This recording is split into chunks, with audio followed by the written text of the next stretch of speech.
Here. Here. Here. Here. Here. Okay, so that being taken care of, let's go to communication of elected officials, other officials, or agencies of the county. Anybody wish to speak at this time?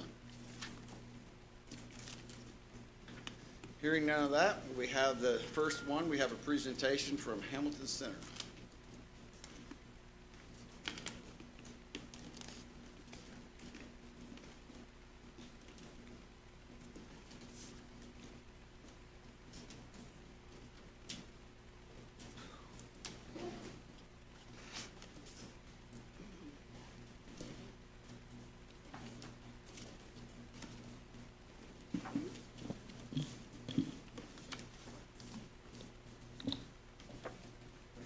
Good evening. Thank you for having us this evening.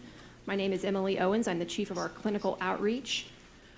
Today we are just here to update you all about the Vigo County report that we send every year and that we go over every year with the council and the commissioners. It's good to see everyone this evening. I'm representing our CEO and President, Melvin L. Burks.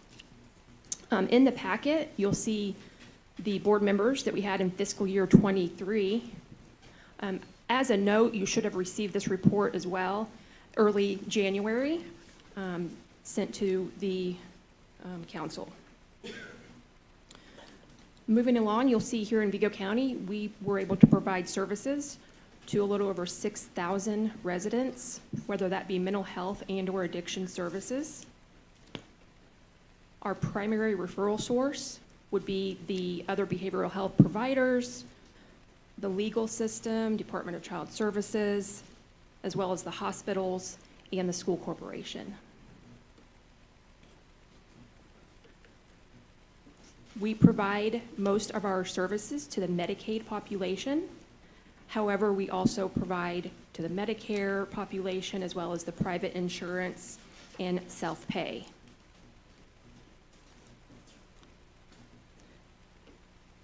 The population that we serve the most is the 25 to 64-year-old population, and our ages 0 birth to 12, which that is a population that is increasing year by year within our school-based services. Moving along in the packet, you'll see our community outreach efforts. We continue to educate and train our community on the services that we provide. You'll see the long list there of other agencies, probation, the sheriff's office, the police department, the hospitals, etc. We are part of many community meetings and forums. We are a part of the local coordinating council, the system of care, as well as others listed there. And as you know, Hamilton Center, we are at different events in the community, National Night Out, We Live, things of that nature. We have several different new programs within fiscal year 23. I do want to highlight our partnership with the Housing Authority. Many times we were able to partner there on different housing complexes to provide on-site services to the residents that live, for example, in Dreiser Square, Garfield Towers, and Warren Village. That's definitely a convenience for those residents that live in those housing complexes. Also of note, we have expanded our 24-access mobile crisis unit, where we are able to go out into the community 24/7. If there is a crisis, that we are able to assess that crisis, triage the level of need, to determine what is the next step for that person that's in need. Some of our trends that we're seeing within our populations that we serve, the diagnosis for the adults, definitely depressive disorder is our #1 disorder that we serve. Right outside of that is bipolar, and then it goes down to more of the schizophrenia disorders, anxiety, and substance abuse related disorders.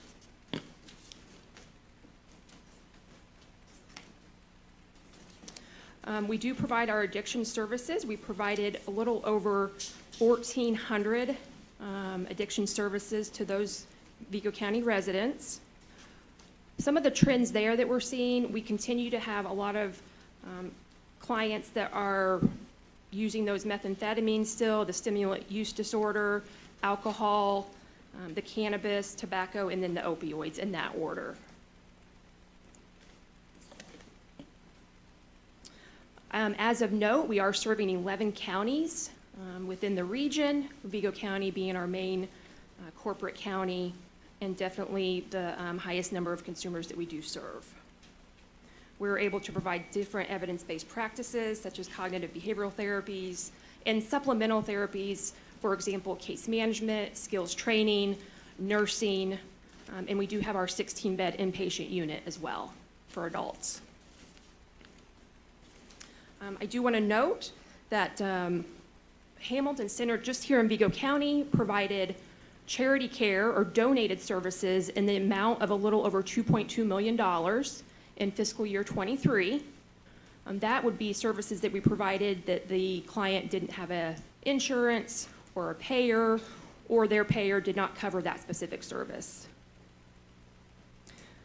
We appreciate the county funds that we do receive as the Community Mental Health Center here in Vigo County. We did provide a little over for 6,000 residents. So if you take those county dollars and divide by the number of residents that we serve, you're looking at about $118 per resident that we serve here in Vigo County. Again, we appreciate the support, and if there's any questions that I can take this evening, I'd be happy to do so.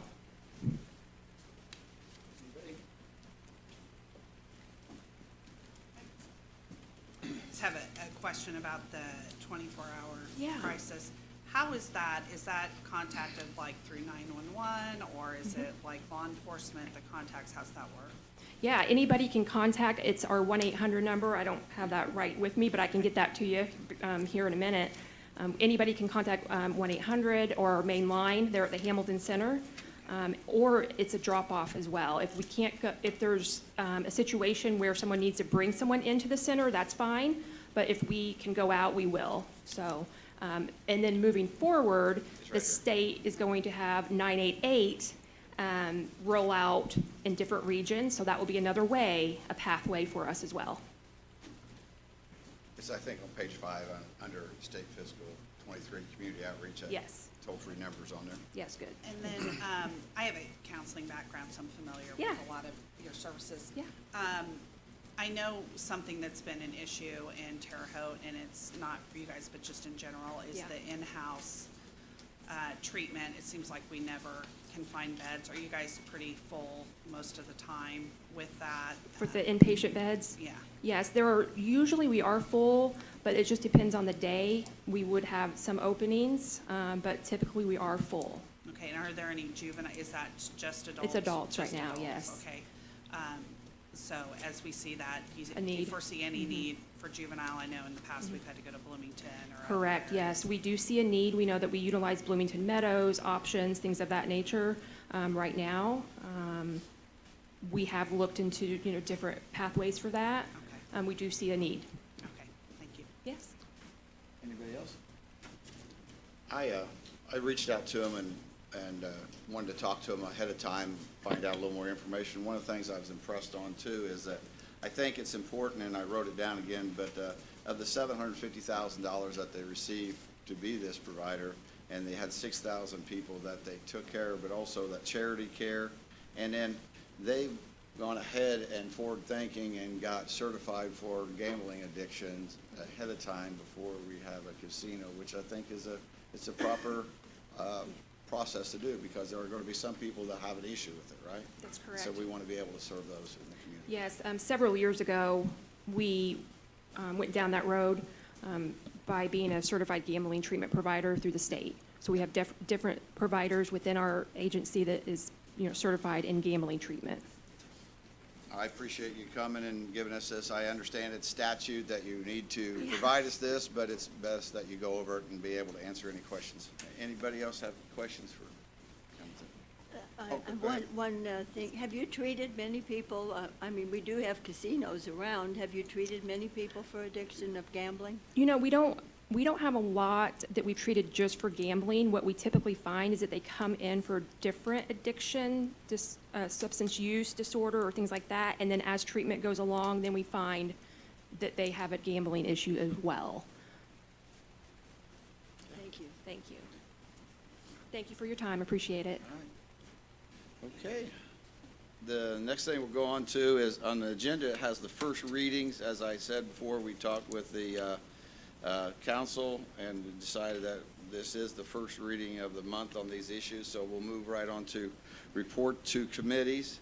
We did have a committee earlier today. We're going to get the results of that under old business.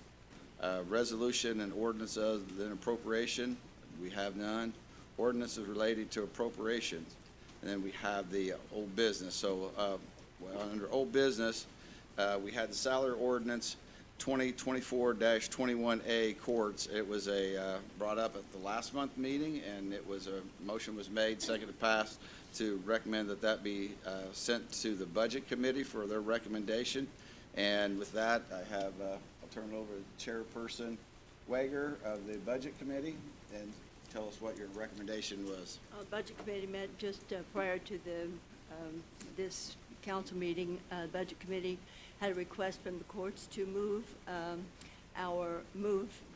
IT fellow from the county commissioners back to the courts, and we voted that we would grant their request without any strings attached, and so Joe Labrie will be moved back over to the courts. And that was that. So we do have, so what that does allows then, and at this point, then we still have to take action as this council. So with that recommendation, I would entertain a motion to either to accept their recommendation and move him back to the courts, or to deny the recommendation and leave him. We need to vote on the recommendation of a committee. Well, that's right, but I'm just saying this is what the process is, though, that once we get that, we don't have to have it tonight, you're correct, but yes.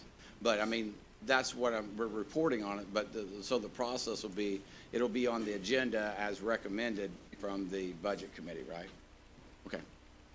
Any questions on that? Why we can discuss it if anybody wants to discuss it.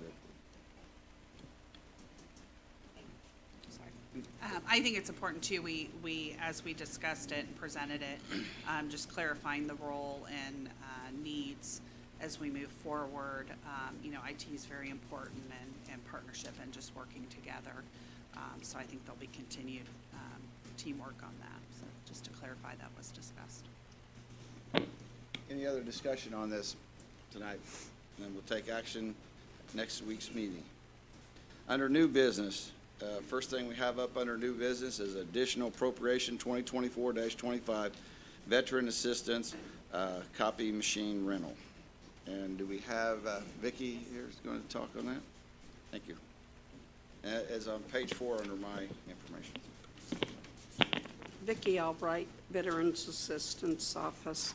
Since we now have 2 full-time offices going, we're seeing close to 110 veterans a week. And the copy machine that we have here in the office is on its last legs. It's about 12 years old. And we initially went out for bids for a color, but we decided that we would just prefer to get the black and white because they don't need to see color on their papers. So we put in the appropriation to get a 5-year lease for a black and white for $58.16 monthly. Anybody have any questions for her? That's a rate of just a little over 2 cents a copy then, right? Yes. First 500 are free, and then after that. Oh, the additional, yes. Mm-hmm. Which we're paying that now. You know, our lease is $20 a month now, and we get the first 500 free, Okay. plus repairs. Any questions? Todd, just in case anybody's looking, page 70 actually has your ordinance and shows you it's for $750. Page 70? Yeah, in case someone was wondering.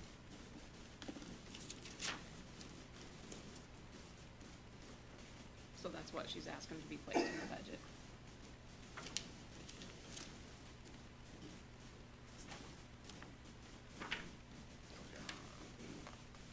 All right. Hearing no questions, then we'll take action on it next week.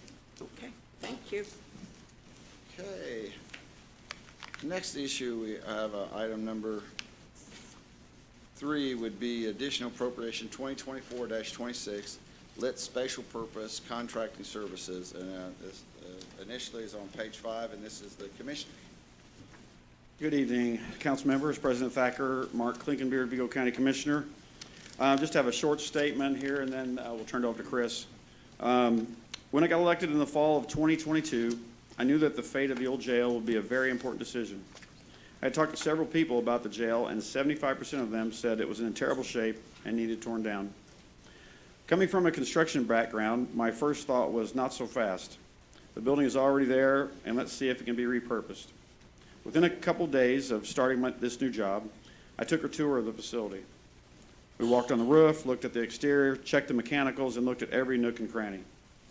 To say I was shocked at what I saw would be a huge understatement.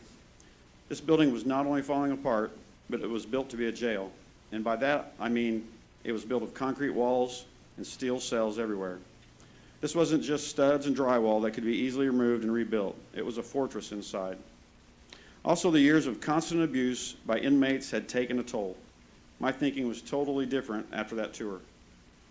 Over the next several months, I toured it many more times, trying to come up with any feasible way to repurpose it. I met with several times with Tyler Claypool of Garmong, going over the DLZ report that I gave you all tonight, and the endless list of what would need replaced. And finally, I concluded that this building was a lost cause. The only feasible use would be county storage, and even that would cost millions to replace the roof, elevators, and mechanical systems, as well as remediating the mold and other contaminants in the building. I'm a very conservative person, and putting the taxpayers' money to the best use is always on my mind. I cannot, in good conscience, advocate for the repurposing of this building. It has no historical significance and has come to the end of its useful life. It needs to come down.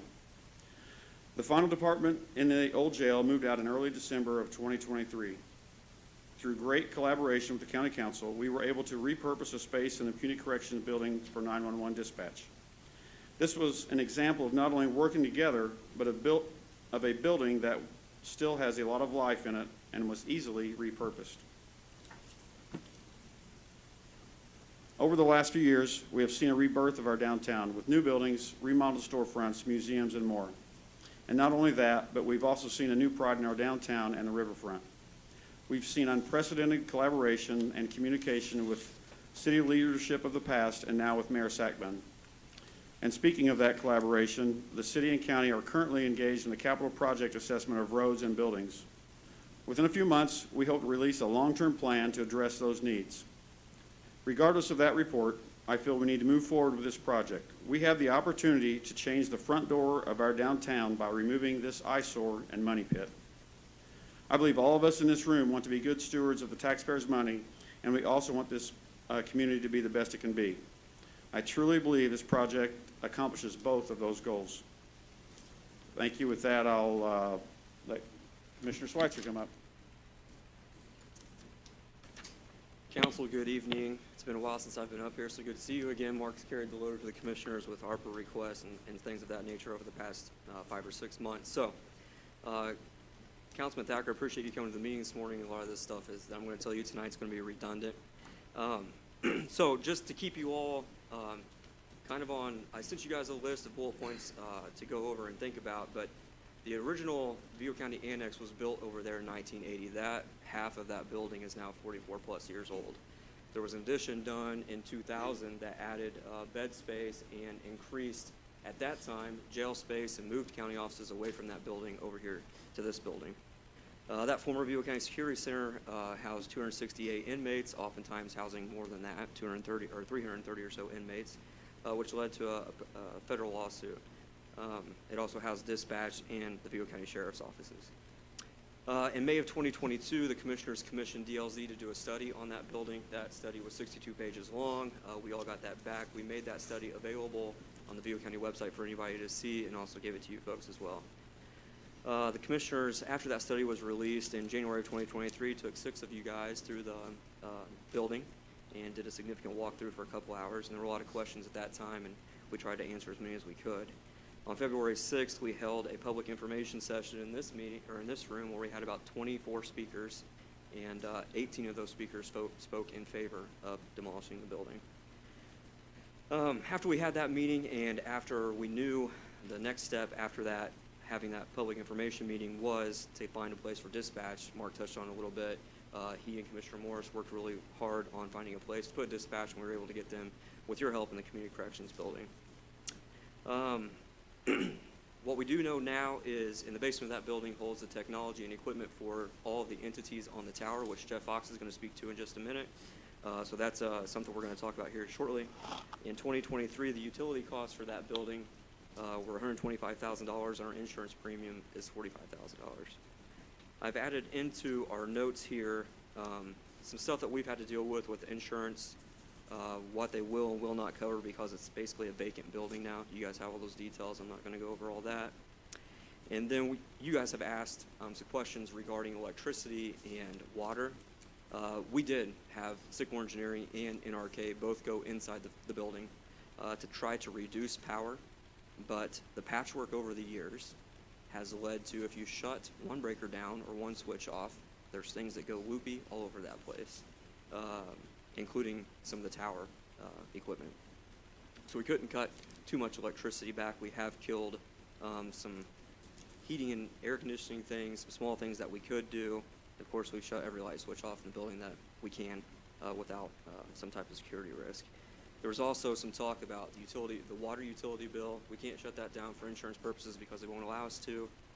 In the instance of a fire or something in there, we still have to have fire suppression for insurance to cover the costs. Tyler's going to go through the budget, so I'm going to skip over that part here in just a second. We are proposing a road extension on that property. Currently, Vigo County Building Maintenance, which I want to talk about Ricky Hammond real quick. He's done a fantastic job. We're going to talk about the generator here in just a minute. He is implementing plans. He's hired contractual services to go through generators, the equipment at the new jail. He's keeping up on that every quarter. He's done a fantastic job of trying to keep us in the loop on all these things. The road extension that we have asked will connect the city parking lot to a road, an access road, to get inmates safely dropped off, not only for the security of the inmates, but the security of our staff as well. It also will provide a handful of handicap parking spots. If you know, over at City Hall right now, the handicap parking is quite a bit of a walk for our handicapped folks, so we want to get them a little bit closer and also have some parking for security staff as they're dropping off inmates in that area. One thing we learned too, they're trying to get fire apparatuses or ambulances close enough to the courthouse to get them out of one of those doors a lot quickly. This road will help that as well. You know, we've came to the conclusion as a group of commissioners that we just believe the best move forward is to demolish the building. We know from lawsuits, we know from our history that we've typically band-aided issues and not quite taken care of things, and now we're in a position to have to deal with those things. So that's kind of the conclusion we came to. We hope that you guys have some good questions this evening, and we can continue this conversation throughout the week. But Tyler, if you have any, you want to go through the budget real quick?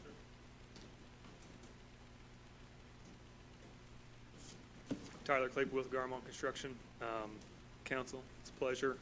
As always, as the commissioner said, we were brought in and requested to budget the demolition and a couple other things that I'll talk about here.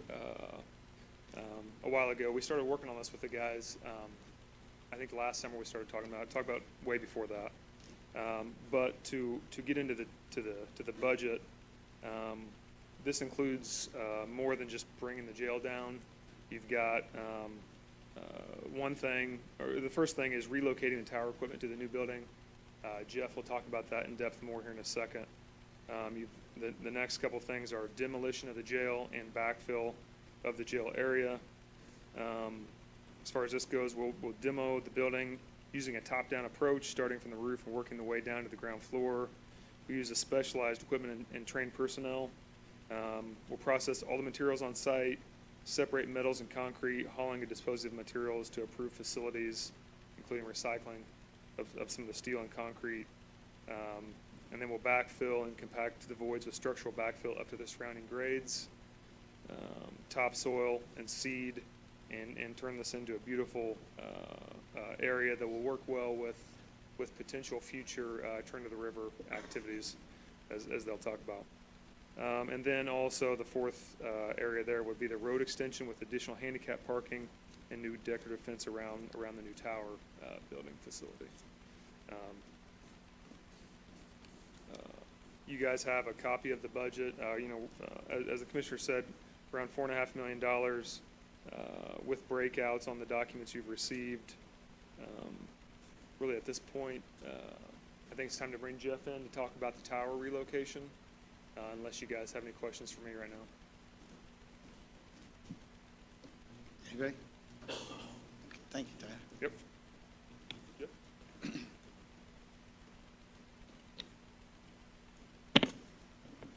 Good evening, Council. Jeff Fox from the Sheriff's Office.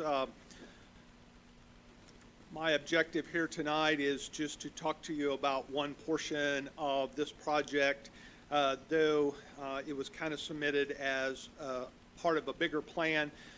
It's actually probably become its own item and probably deserves its own consideration.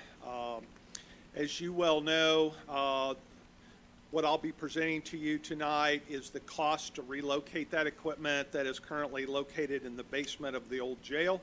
That cost is approximately $420,000, and I'll explain in more detail how we kind of got there.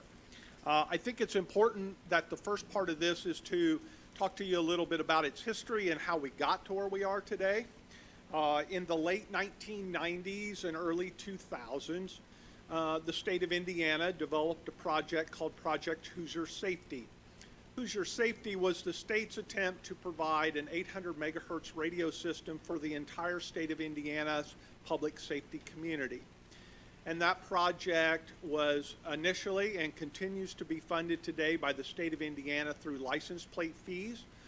And as part of their build out, they selected tower sites throughout the state, one of which was here in Vigo County at the state police post, or formal state police post. And so as this system was built out, the state also recognized that in our community and many others, there would likely need to be additional sites to capture the best coverage for radios in the public safety community. And I liken that to very similar to what you're all carrying today. We carry radios, you carry cell phones. There's a lot of similarities to those, and I'll talk a little bit more about that. So the state made an offer at that time to tell communities, if you want enhanced coverage, if you're willing to make the investment and spend the money to add additional sites in your community, once you do that, we'll pick it up and we'll maintain it for the rest of time. Vigo County's public safety recognized the need for that. Riley Fire Department wrote a grant to the Assistance to Firefighters Grant Program to fund the equipment that was necessary. The AFG grant would not fund structures or towers, and so Vigo County 911 offered and paid for that 300-foot tower that is at the old jail today. And so between that investment and the investment of the Assistance to Firefighters grant, we added Site 83, or another site, to Vigo County to serve our public safety community. And in large, that's what the majority of its activity does today, and I'll talk a little bit about that. But in addition, also we recognized after that was completed that there were 3 county government entities that had equipment in other various locations, some at the old jail now, and recognized the need to consolidate that equipment. And so County Sheriff's Office located a repeater in the basement and has it today as its redundant communication system. Vigo County EMA also uses the same type of equipment, so they have some radio equipment there. And our Vigo County Parks Department has located their equipment as well, and it's also used for their emergency alerting for severe weather. About 10 years ago, the Vigo County School Corporation approached the Sheriff's Office at the time and said, we would like to put a piece of equipment on your tower. Would you be willing to host that at no cost? And we would provide, they being the school corporation, would provide all costs associated with that, and that was agreed to. And so today, we're servicing 4 additional pieces of equipment on that tower. That tower has reached capacity, therefore we cannot add any more equipment. There was some equipment on it that served the city of Terre Haute's wastewater treatment, but that equipment is no longer functional and is no longer used by the city. So we're really talking about 3 county entities, 1 school corporation entities, and then the public safety community utilizing the 800 megahertz system. And so I want to kind of focus on that a little bit because I think it's important that all of you understand the importance of that site and really what it does. I have some handouts here that I would like to provide you. I know a couple of you may already have those. But if you do, we can have a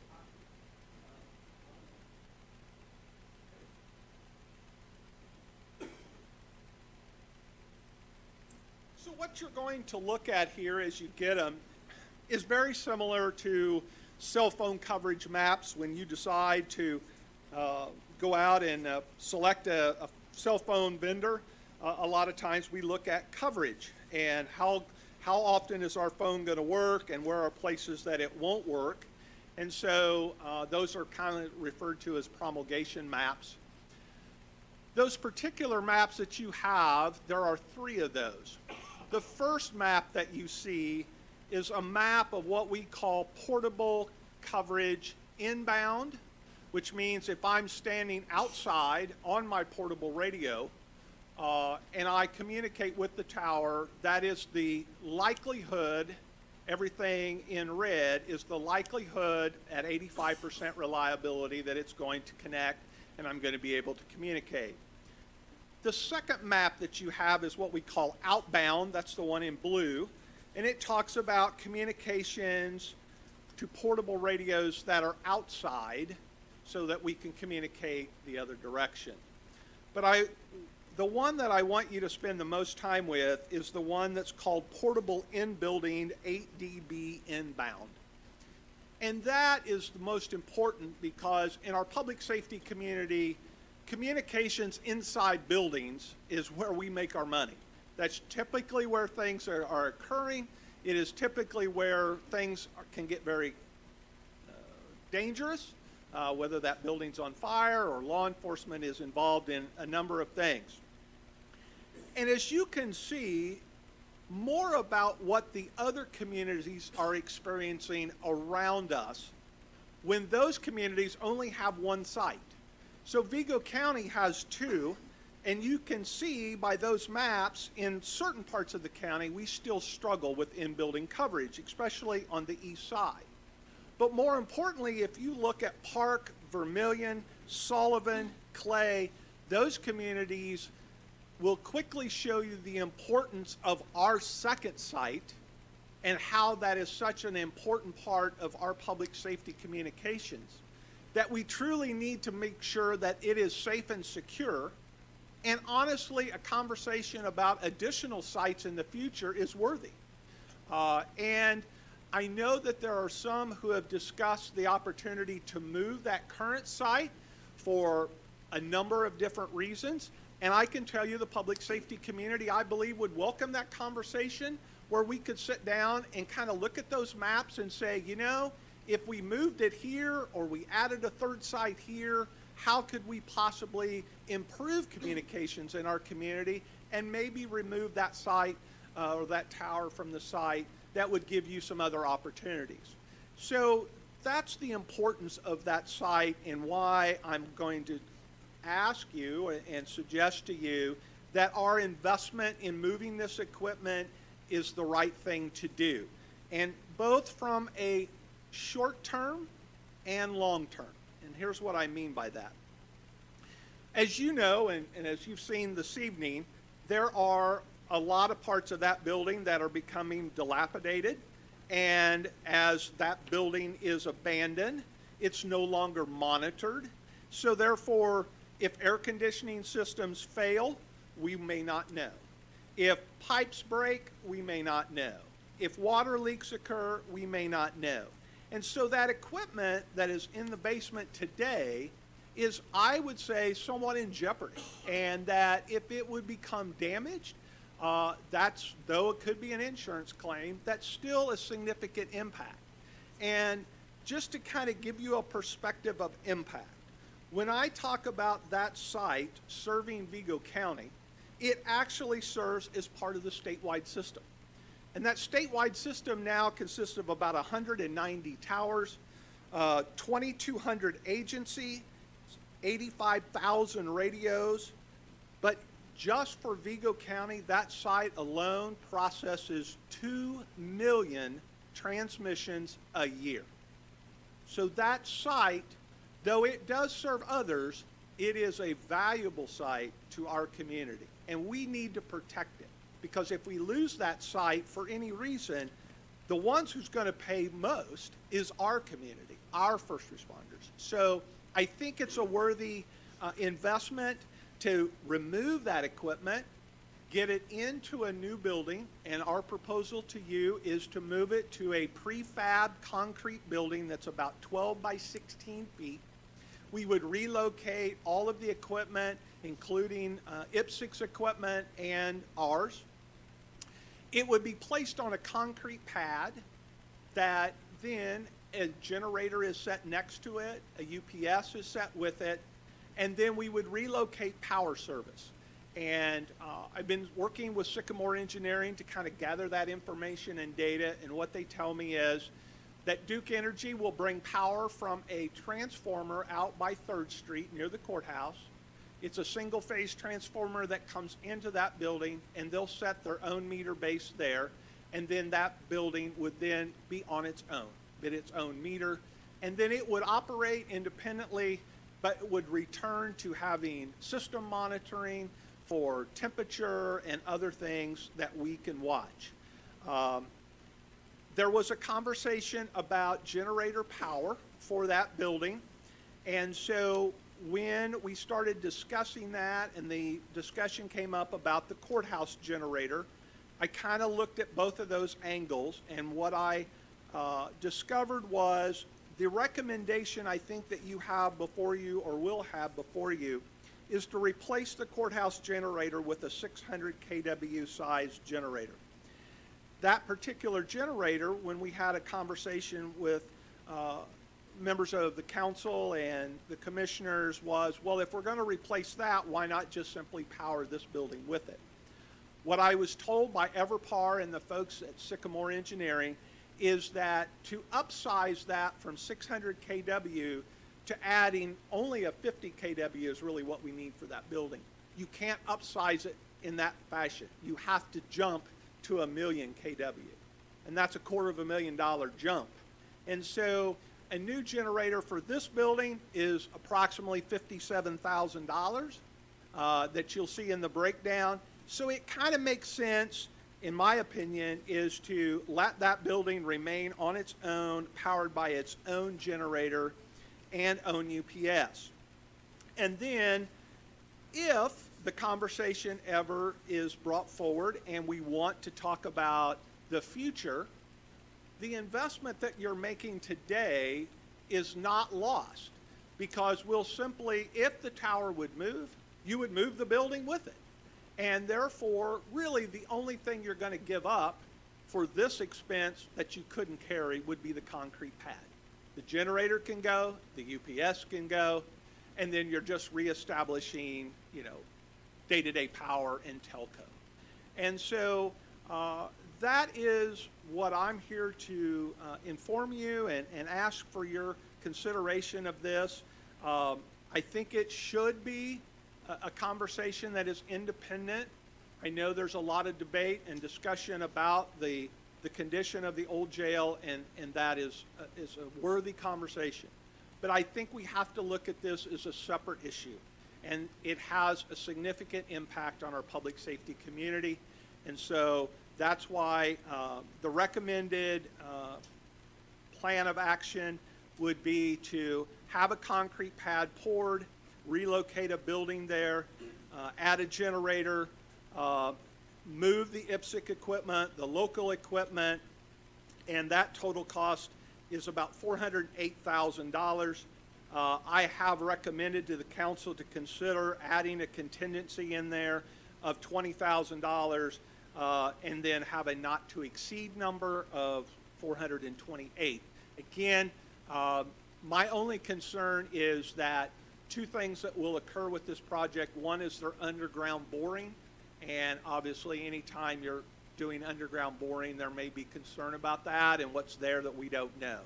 The second piece would be that if we order this equipment today, it's 6 months delivery for the generator, it's 6 months delivery for the building. And so, though most contracts will hold you that long, if something goes south, we may have to adjust that. And so it's going to take a little time. The process can't start soon enough, in my opinion, but that's why I would recommend having a number there, whatever council feels is appropriate. But that's where I'd like to start, is approximately $428,000. Just to give you a general breakdown so you kind of know where those numbers come from, your building is roughly $100,000. A UPS is $72,000. A generator's $57,000, and I'll give you this if you haven't already. Your concrete pad and associated electrical is about $75,000. The state of Indiana will move that equipment. Their engineers have to move it at a cost of just under $80,000, about $79,000. And we have about $21,000 in our local move. That's a local vendor that would relocate our equipment, and it also relocates the lighting on that tower because that switch box for that light is currently inside the jail. So we have that cost. And so I'm happy to share this document with you. I don't know if you have feel free to do it. And I'll be glad to answer any questions that you may have about this presentation.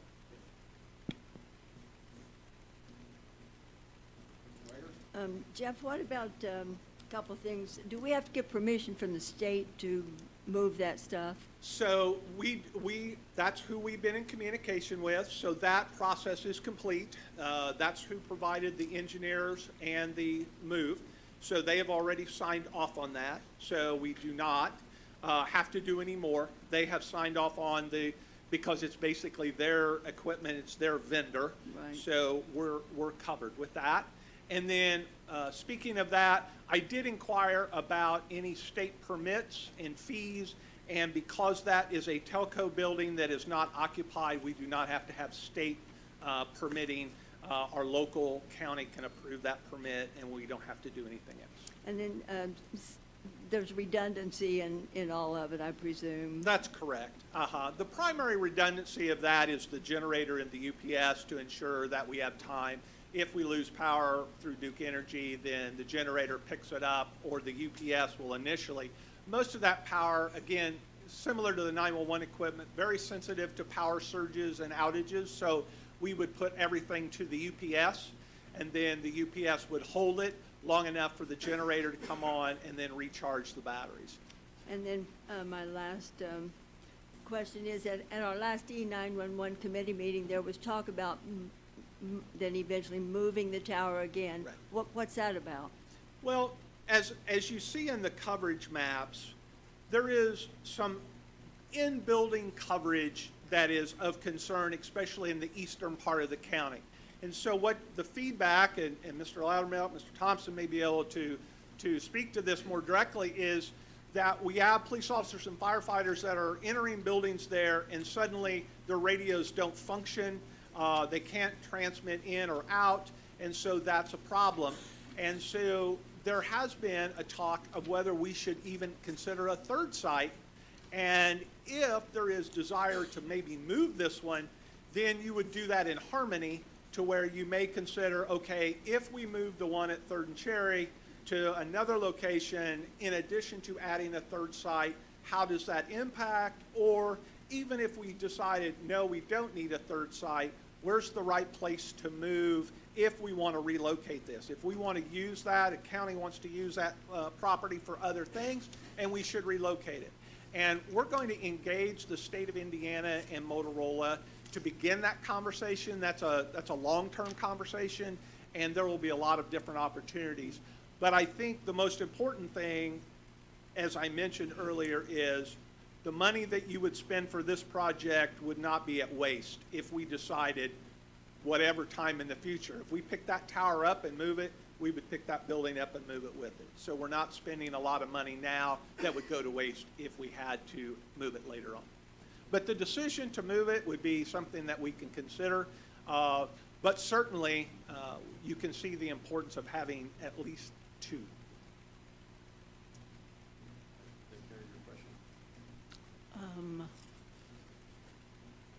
Okay. I think Councilperson Pease has some of you. I'll let Okay. Platinum go first. Yeah, just to kind of piggyback off what Mr. Fox had said, I think it's very important.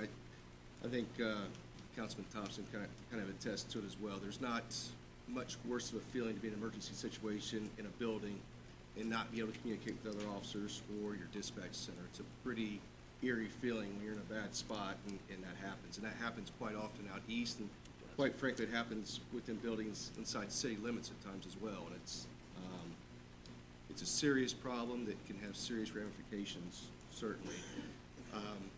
So I think in order for us to get overlaid, at some point, we probably need to consider locations, and then a third tower would probably be beneficial for sure. I guess for me, the only concerns I have about moving, I would like to see that move, quite frankly. Sure. If we do in fact decide to tear the existing property down and demo it, I think it probably would need to be moved because it's gonna be out of place.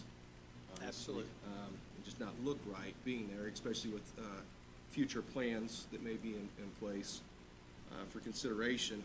But I guess my concern is if we move it from that site and it isn't at the current jail, which according to this map wouldn't make sense with the other location that we have, do we have security concerns about the equipment and the tower itself, people accessing or trying to damage it? So at its current site, or if we moved it to a future site? A future site, yes. Yeah. What would that look like in terms of protecting the integrity of the tower and the equipment within the building?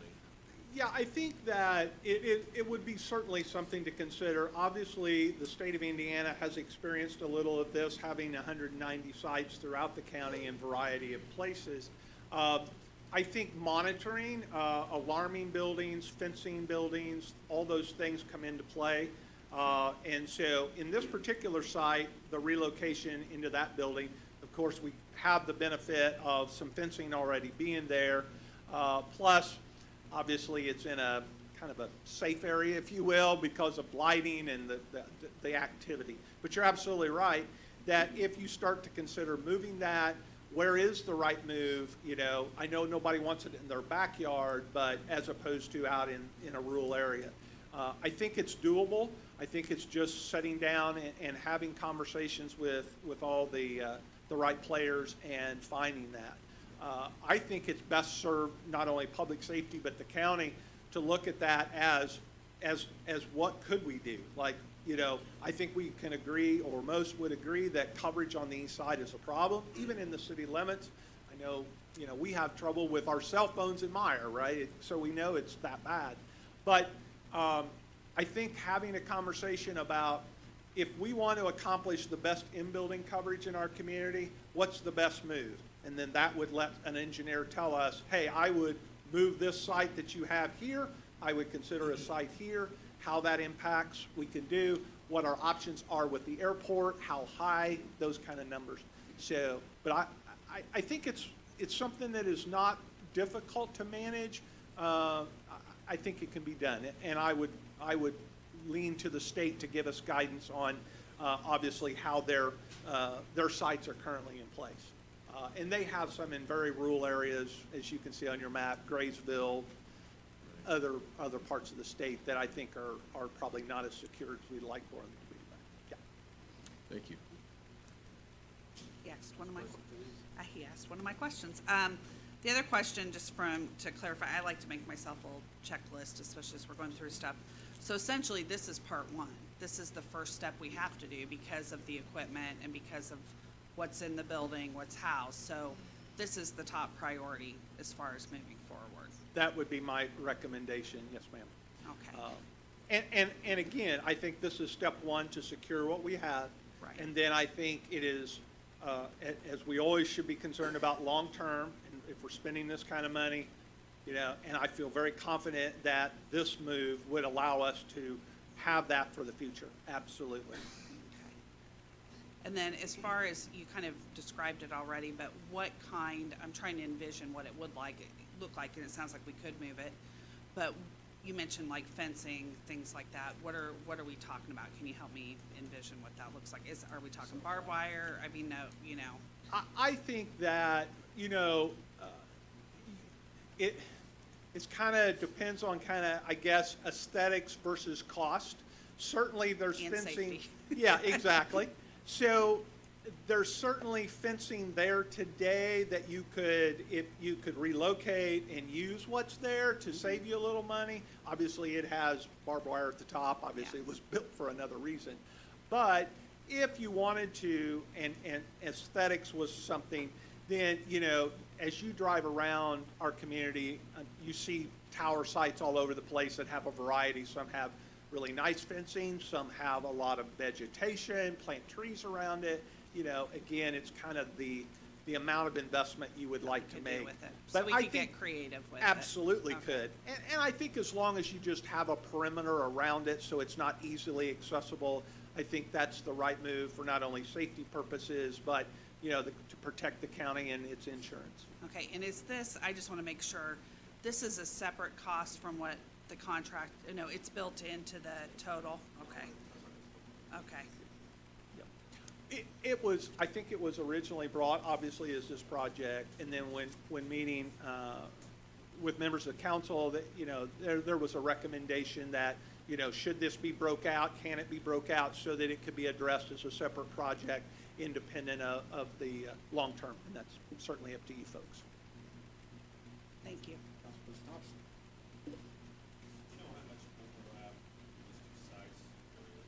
I do not.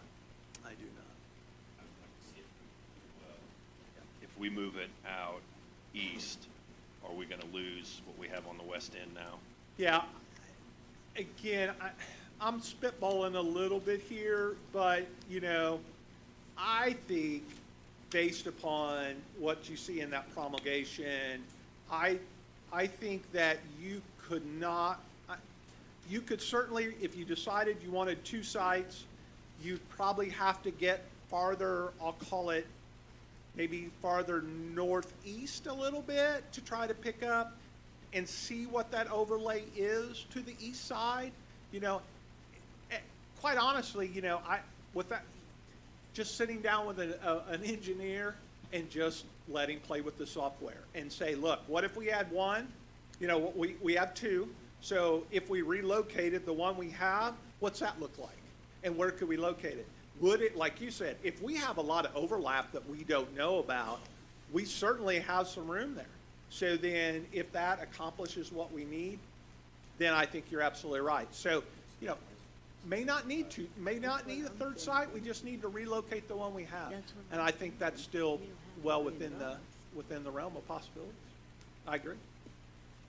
Any other questions?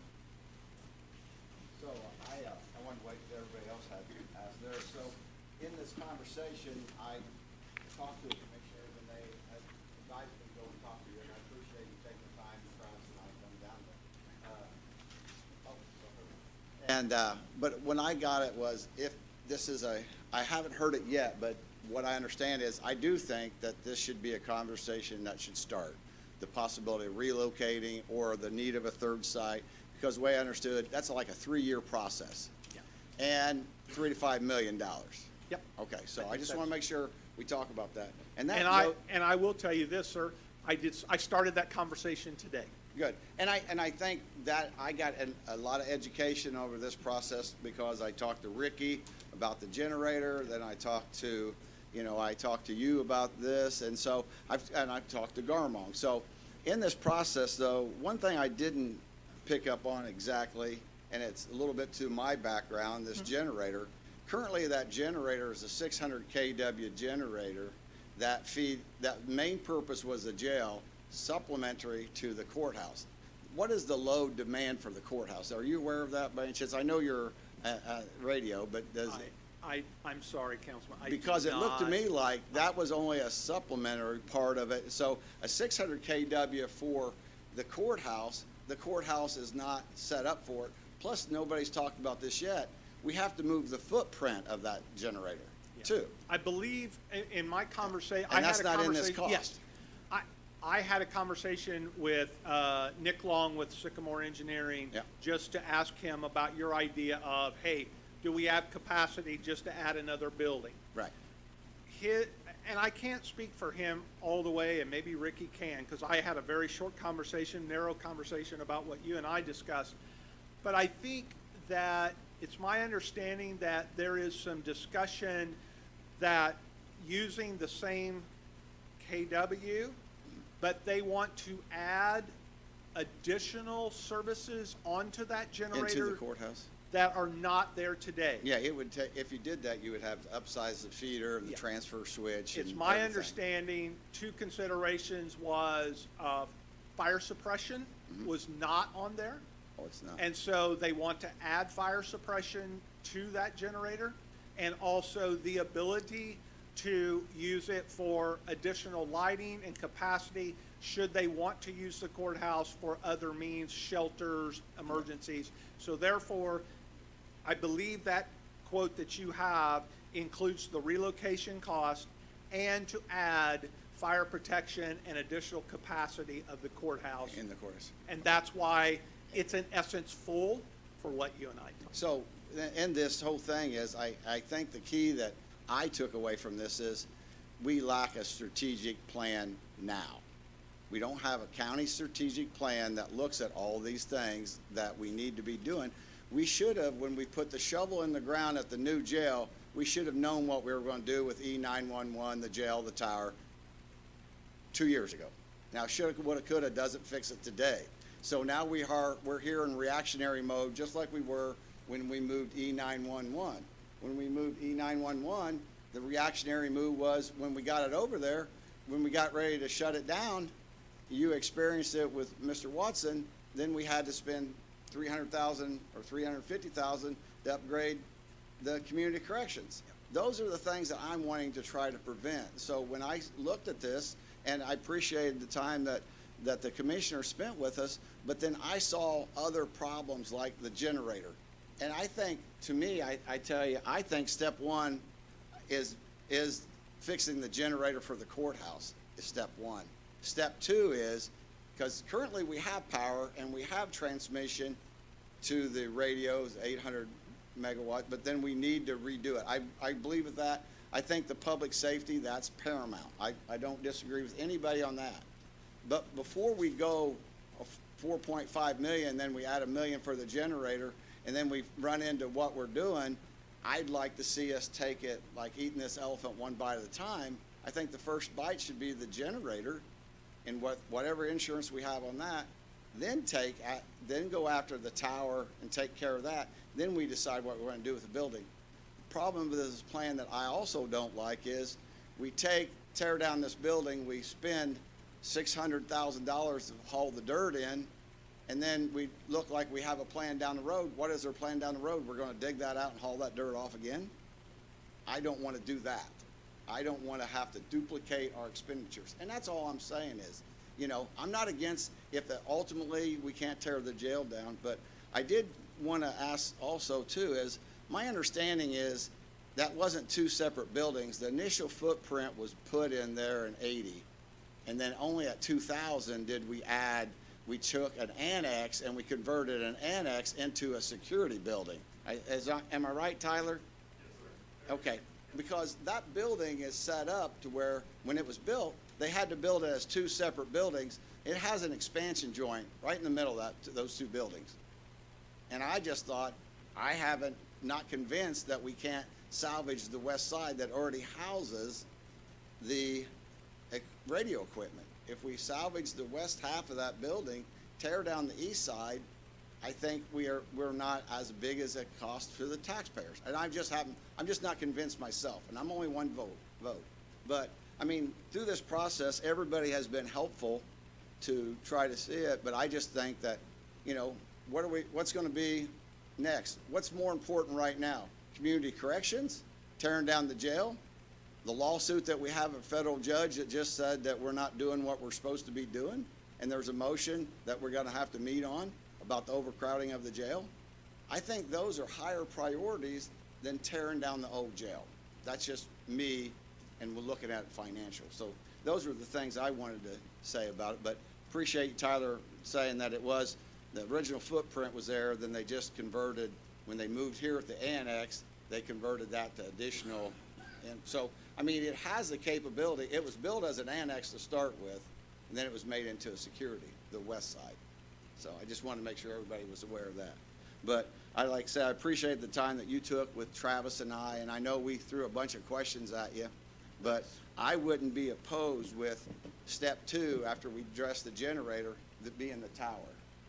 Well, again, want to stay in my lane here. I appreciate the that. debate of jails and all the things that go with it. I was asked to focus Sure. on the relocation of that equipment, and my number one goal was to provide you a solution, and not only a short-term solution and my concerns about its current state, but then giving you a long-term. Just as you said, I think we absolutely have a responsibility to our community, at least for me, to come up to you and ask you to spend money, that I have the long-term ability to give you an idea of where I think this will go in whatever amount of time we have. And so that's the only obligation that I'm here to do, is to give you that and give you that resource. And I'm certainly happy to continue to do that and give you some information along the way. Well, as always, you always do an absolute excellent job with that too. I want to ask you one thing, Jeff. I just keep thinking about moving that tower, and, you know, all the folks at the E911 the other day, you know, they're really intent on moving that tower east, or moving someplace where they can all feel like they're connected. How far into the future would it be possible to get the rest of the county hooked up so that they know that they can talk to each other, and that these officers won't be stranded and not be able to talk to each other building to building? Yeah, so as I mentioned to the president, I started that conversation today with the Integrated Public Safety Commission, the State Commission, and Motorola, and I've inquired upon them I told them that an overall objective would be, how do we improve public safety communication in the county, specifically in-building coverage? How do we get there? And how would that look like, whether we moved our site, added a site, any combination of such? And I hope to begin that in a more robust conversation and continue to inform you folks where this could be headed. Because I think Mr. Thompson's absolutely right. Do we have overlap? I'm sure we do. And is it a northeast move? Is it all those things? And again, I'm worried about the airport. I don't know, 800 megahertz is sensitive to height. And we'd say, well, we sure would like to go east, but then the FAA says maybe not. So I think there's a lot of options out there. But rest assured, I'm going to continue to do that, and then present you folks and public safety with their options, and see what fits best for Vigo County. That would be really helpful. It would. I actually probably have a question that's more for the commissioners and Oh, okay. Tyler, more than Jeff. Okay. Still involving the same thing, but, obviously, Jeff, when we met, I felt like your figures were pretty solid. I felt like you covered all the bases and everything was there. As I look over at the estimate from Garmung, it says electrical 710,000, and obviously that's the moving of the equipment and things like that. if I take your figures and subtract them out of that 710, take the contingency away, there's still $180,000 difference. So I don't know exactly. Okay. Which all this will be bid out, and it has the potential to come into place. Right. We would rather,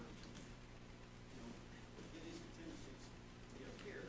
You don't want to do it like a morgue and a maintenance facility where it comes in over. You don't want to do it like a morgue and a maintenance facility. There we go. All right, sounds good. Yeah, that's fine. Great.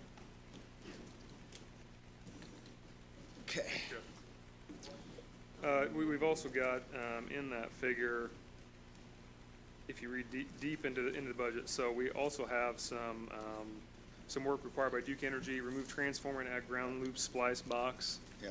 In the budget, that's another $100,000. You take all of Jeff's equipment, there's an additional contingency in there also. So if you add all those things together with Jeff's, that's what equals the 710. So that is taken directly from our budget,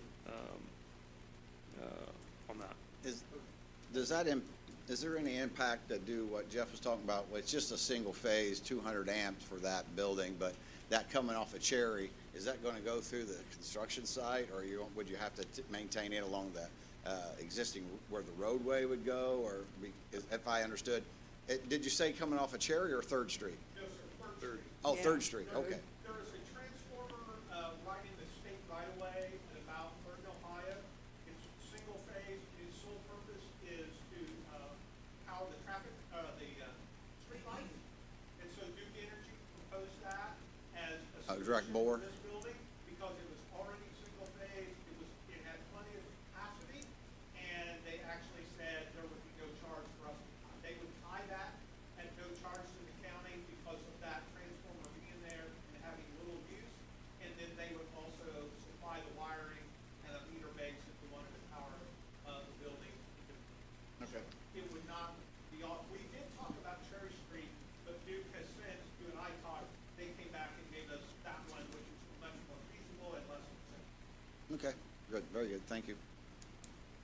Sure. So I want to say one more thing real quick, and then Mark has one more thing to say real fast. If you guys choose to kind of break this down, we'll have to leave it up to Michael and the commissioner's legal counsel, but we don't think you can use this money to do that because that will be separate from a demolition. If we were to include that building into the demolition of this jail, we can fund all of that with the lit special purpose that we have proposed. So, however, That's this not is the, decided. that's not number 2 on page, that's not the one that says "and related buildings"? It says, "To finance, construct, acquire, improve, renovate, or equipment to county jail and/or related buildings." Yes. So being that it's radio and it's for, We have been told that we need to include all of this into the same ask or find the funding elsewhere in a different fund. Here it is. So maybe Jimmy or Cheryl can touch on that a little bit, or Michael, but that's kind of. well, and where- it may, I totally agree with it, probably the generator would not count because that's for the. Yeah, so I want to courthouse. address that too. I totally So understand that, We yeah. share, Councilman Thacker, your frustration with the generator as much as anybody. That has been down since June. What we believe had happened during the windstorm is the automatic, you're near the electrician, so the automatic transfer switch was struck by lightning that backfed to the generator, fried the starter, the computer board and stuff in there, and it's just not working. We did have people come try to repair it. We put a used starter in it to try to get working and other things. Everpar was gracious enough to give us a generator to use in the instance of an emergency situation, and that is hooked up. But it will only power emergency lights and things of that nature. No It's elevators, a no lot chillers. smaller. And also powers our server room and stuff like that, so no. But that request, if this funding's approved to do the whole thing, our next ask to you folks would be in April or May of a generator. We had a conversation with John Wright today, and your frustration was shared along with ours. What's the holdup? You know, it's been since June. And he told us we should have a decision by tomorrow, whether they give us the value of the generator, whether they pay us the cost to repair it, or whatever might happen. The goal of the commissioners is to just move that generator from that property to the courthouse property. And get that's it not closer gonna be to the cheap courthouse. either. Yeah, I know. But it's not something we can do with this funding that we're requesting tonight. So it would come from either whether we can work through ARPA, whether we can work through ARPA's out of money. something. I mean, that would be our request moving Is forward. it, Travis? ARPA's pretty out of money. Okay, thank you. What's that, Joe? Yeah, insurance. Yeah. So, Mark, you want to? Yeah, if I could, just wanted to address a couple comments there. I couldn't agree more that I'm tired of putting Band-Aids on problems. We've done that for years. We can't change that, you know, I mean, everybody has to make their own decisions when these crises come. So I don't want to put myself in former commissioner's position at all. I mean, I know that they had lots of things to deal with. That's the last thing I want to do with this building is put a Band-Aid on it. And then, in my estimation, that's what we would be doing, is be putting a Band-Aid on it. And as far as maintenance of buildings, I think you've seen over the last year, we are trying to do that. You know, things like community corrections, things like the courthouse and others, the storage building out on 13th Street. So we are definitely trying to do that. And as I said, we are in the process of a long-term plan. Our city and county highway departments are working together to address the facilities. That means roads and that means buildings, so that we can come up, you know, with a long range of, you say 5-year plan, I say maybe even longer than that. I say long range I plan think because. 5 years is the minimal. Right. I agree with that. Yeah, so, you know, and the tower is definitely the first part of this. And we can't do anything without the tower.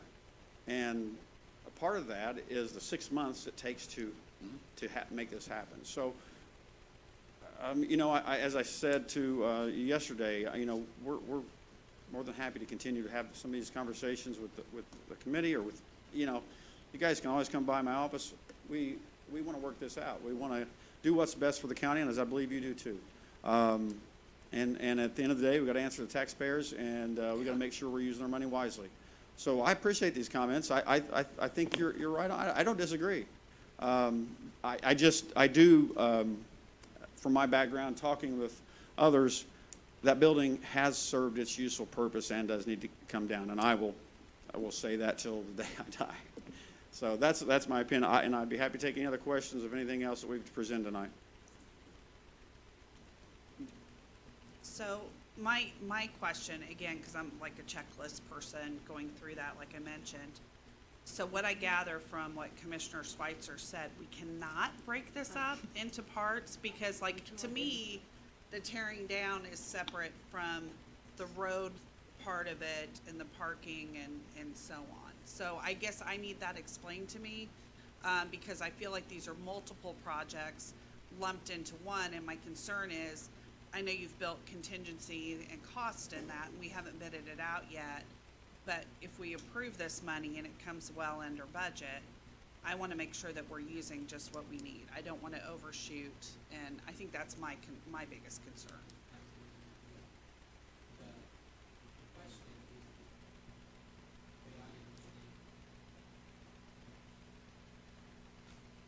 You know, what potential funds can be used for this requested appropriation? And I think if I understood Commissioner Schweitzer and Todd correctly, it's a question of if only the tower were being dealt with and not the destruction of the old jail, could lit special purpose be a potential funding source for that project? And I will get that question answered. I think from reading the statute, it provides to finance, construct, acquire, improve, renovate, or equip a county jail and related buildings and parking facilities. So that related buildings language is what seems to be, you know, Right. be most pertinent, but the State Board of Accounts can look at, yeah. As many projects can be done in phases. So all I was saying is, if this was phase one, I'm not saying that we don't do it, but are you, and I think that's what the State Board of Accounts is saying, is if we look at this and we're taking, and broke this is, and we've talked about this, is in essence 4 separate projects, bundled, right? Correct, that's, And so that's the case, is if we say, okay, we're comfortable with phase one right now, that's all we're saying, is not saying that I wasn't saying that I'm voting against 2, 3, and 4. That's No, not the case. I'm and just yeah, more I'm not- fixated on trying to address the initial concern, which I think the generator's gotta be thrown in there in one of those phases, of those 4 phases. If we don't, I think we have to do it at some time. I'm sure if we ask for a 600 KW generator, we're not gonna get it next week either. You know, just like you talked about the building, or, you know, that we need to look at that too. 54 weeks. I think that's a little more than a year. Yeah, it is, a couple weeks. But, yeah, you're right about the 4, we kind of broke that down because, I mean, to be honest, when I got that $4.6 million, I, just like everybody else, I'm like, holy crap, that's a lot to tear down a building. And then you start breaking it out, and we wanted to break it out even more so you see what each one of these parts Sure. are. I do want to, Tyler would probably answer this question better than me, about why it's not a good idea to leave a hole in the ground, even if you may build 10 years down the road. Well, I'm not saying leave the hole in the ground, I said not taking the building down until you're ready to put What- something there, is what I said. Yeah, I wouldn't think we'd want a big lake right there. Public pool. Yeah, so, I want to make sure I understand it correctly. Say that again. So, part of, the building's not down as, let's just say my numbers, but then we've got another 700,000 to backfill. Backfill means compacting it and putting topsoil over so that you can build over Yes. that. Even if we were, say, going to build, another building next year, wouldn't necessarily want to keep that hole there because that building may not fit in that footprint. It may have to go somewhere else. Yeah, so to say we're just gonna demo the building and not backfill, so the costs we have in the budget right now are, demoing the building and bringing it up with a structural backfill material, a B-bar structural backfill material, which enables you to build something on that in the future. Again, the future plans are not part of it. This is to demo and backfill. It opens that entire site up for whatever comes next. Another thing that I want to respond to is, to answer for Todd, you mentioned removing the east side of the building. Looking deep into the existing plans from the county surveyor's office, on the east side of the building, the east side does house Switchgear. all the life support of the entire building. Sure it does. From the air handlers to the elevators to the fire panels, fire pump, chillers, the radio equipment currently. So, and all the fire alarm enunciator panels are on the east side of the building on the first and second floor. Not the radio equipment. The radio equipment is in the basement of, I would call it the east side. It's in the west. It's by the tower.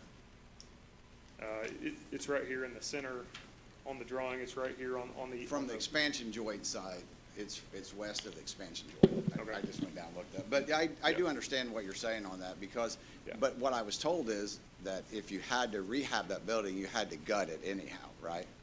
That's what nobody, and I think that's what Yes. DLC's was. They gave an option of tearing down the building, or they gave an option of rehabbing the whole building or rehabbing part of it. And that's all I was saying, is that was the option. I was just Yeah. floating. I'm not saying that's the right answer. I'm just not convinced that tearing it down is the right one either. But I mean, that's why we're having this discussion to try to get there. Just as Mark said, his initial thought was one thing, but then he took time to educate himself and he's felt this way he does now. I just am not there yet. Me personally, I'm only speaking for me, But yeah, but you're right. There is a lot of the life critical is in the east side. Yeah, you're right. That answered everything there. 2,500K. Real quick, and this is kind of a question for David. council attorney. As you guys begin to dissect this, and if it makes sense to break apart, my only question would be, is if the communications piece was done independent, is the PSAP lit an applicable statute for that process? And that's just something to pose to council and the attorney. So just wanted to give you some options. Thank you. And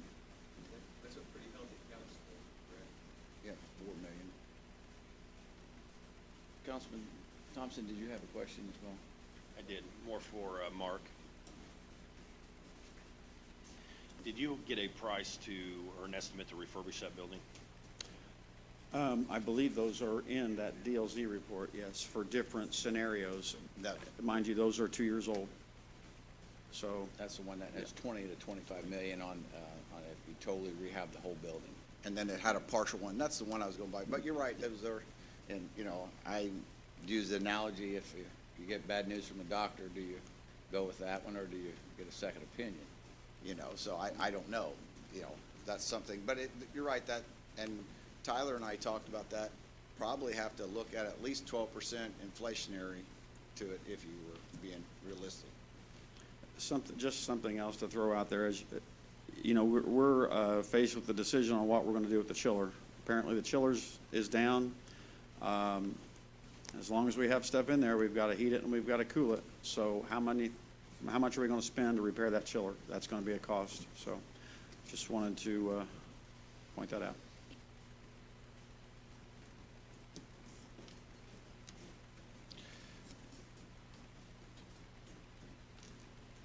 This is just one last question on this. I understand, I mean, obviously with the parking, the drive, all that, is that kind of the same thing from what I understand? If that's done, like if we do the demolition, get the land prepped nice and, you know, flat, is that a piece that can be broken out? That one was one that just kind of stood out to me. I mean, I know we've You're talked talking about the about road? plans, yeah, the plans, and I get the handicap parking, getting that myself and having brought people there. I think that's a big priority. That's number 4 on the list of the things. That can't be done until all this other is done. Okay, could that be out of, if it's not done in the lump chunk, is that something that will not be covered by lit? We're going to have to, Mike, I think we'll look into that part. Okay, if you could look into that for me. I believe it will. yeah. So does he. And I know that seems like a lot of money. Again, that is a number we're putting in there. We'll bid it out. And it's also important to know that we are incorporating turn to the river in there. That I think is an important piece of that, but that does come at a cost. But we've had good discussions with them also on that, so. Well, and I mean, I get that because I've been a big supporter of their work. I just want to make sure if we're doing it well, and Correct. I get concerned, you know, I think about, and I know this is way oversimplifying it, if I give my kid money and I say, here you go, and it's cost half as much as what I give them, I just want to make sure that we're using it Well, wisely. we will use it wisely, and our goal would be to be in our budget and return, any of that money. Councilwoman, please, did you have a fund that you would pull that out of? No, I'm just trying to make sure, because if, I is mean, it I don't know better how to else do we're it- going to fund it. Okay, well, I'm just asking questions, Commissioner Morris. With that, I just want to make sure, do we need to do it all together at once, or do we break it into parts? I think those are good questions to ask. And the reason for trying to do it all together is just, we know from being in this position for 3 years now, that the costs continue to go up. And if we break this out into 3 years from now, and we have to build that road, at some point, we're gonna have to get a road out there, that cost is just gonna continue to go up. Well, and I, along with the road, I have thought it has been an issue as someone who's advocated for people who has disabilities, who has some physical issues herself, which many people don't know, that parking situation is an issue. So I have no problem with that. I just want to make sure we do the taxpayer use of it, do it well, use plans that we already have in existence. And by asking those questions, I'm doing due diligence in my job, but also for the people at the county, to make sure that when we do it right, instead of having to go back and fix things. Or to come back and, you know, deal with more budgetary stuff. Well, I don't think there's any issue on, breaking it out from a, that typically has to do with if you're trying to keep it under a certain public works budget figure to where it's not subject to the public work provisions of Indiana code. This obviously would be that no matter what we're talking about, which phase. So I think looking at it holistically, doesn't present a problem from my perspective. It's more from the comfortability of the council and the overall budget, I guess.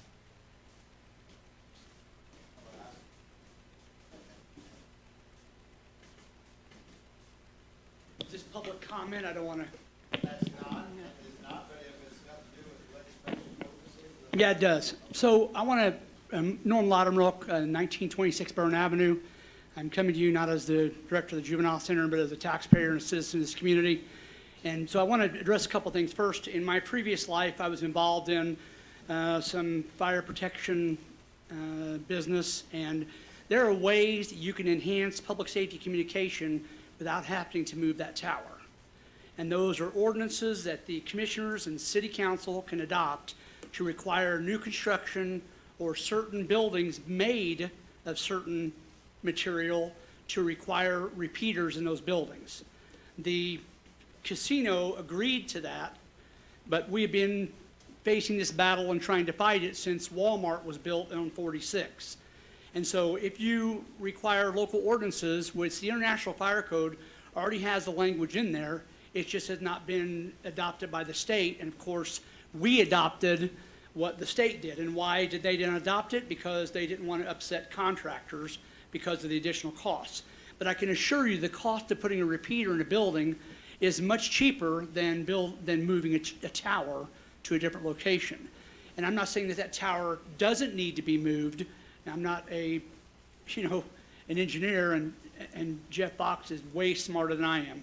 But it is something that you need to consider, that even though you choose to move it, yeah, he's agreeing. Even though you may want to move it, there are things that also can be done. I'm not saying it doesn't need to be moved, it probably does. But you can also enhance public safety communication by saying in an ordinance that's adopted, in concert with the city, that certain buildings made of certain dense material or certain metal roofing can have a repeater that will take that radio tower and repeat that signal throughout that building and in the surrounding area. And of course, that is paid for by the construction, from the business. It's not paid by tax dollars, and it's not paid by an appropriation or by the council or anybody else. So, so we can rub our head and pat our belly at the same time. We can do the things we need to do to tear down that dilapidated building that should have been torn down years ago. And we can move the radio equipment out into a building that needs to be safe and secure so that the police officers and firefighters, not only in the city of Terre Haute, but all of the surrounding volunteers and the sheriff's office are able to communicate with each other. But in addition, we can, introduce those ordinances that the commissioners can pass that will allow for repeaters to be put in certain types of construction buildings, so that maybe when you're faced with having to move this tower, it won't be a huge cost, or it may be cheaper. So that's just more mud to throw in the water. But I just wanted to let you know that, that Jeff was right about moving the tower, increasing the coverage, and that engineer will tell you where it should be moved to. But we can also do some other things that won't cost us a dime, just the way we think of things. And we're not the only city in Indiana that does this. So thank you very much. Thank you. I dare to ask this, but because we're already through 3 items tonight, but is there any other questions? Okay. Additional appropriation 2024-27, parks non-reverting, new equipment. And we have Adam's right-hand man here tonight. Brian Gilbert Page with the Vigo 12. County Parks. It's a hard act to follow, but anyway. Vigo Parks will soon be trying to take over, or not trying, but taking over much of the maintenance on the Riley Spur Trail. Also, we're trying to grow the Riley Lock property into a park, and then also acquiring roughly 38 parcels in the actual Bicentennial Park.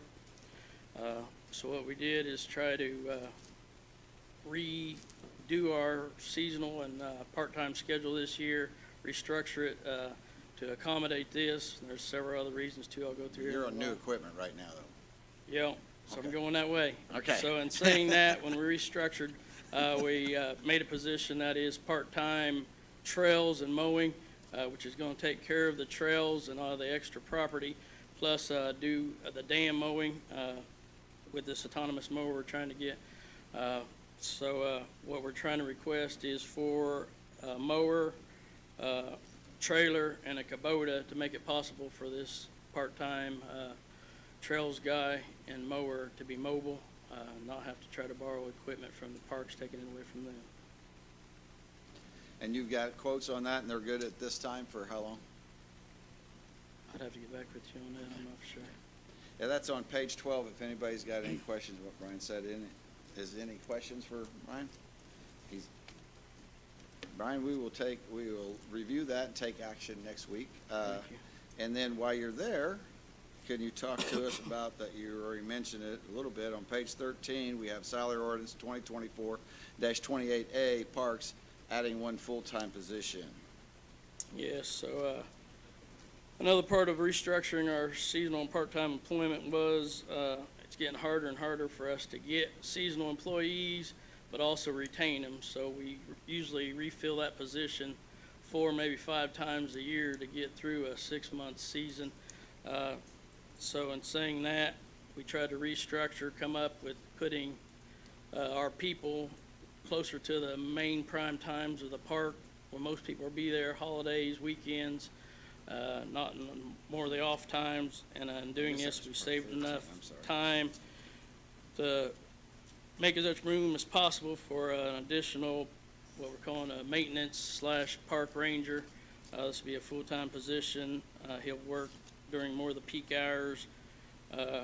Right now, our full-time guys work 8 to 4, 5 days a week. This will give this guy a flex schedule Wednesday through Sunday, so he can be there to oversee the seasonal workers in our prime times, and he can perform any maintenance needed in off hours. Usually on weekends, that's when most of the stuff happens, and we don't actually have a full-time employee on the weekends. So the total value of the benefits for all this maintenance employees is $85,022.75 a year. We saved enough on our part-time and yearly schedule to cover half that amount.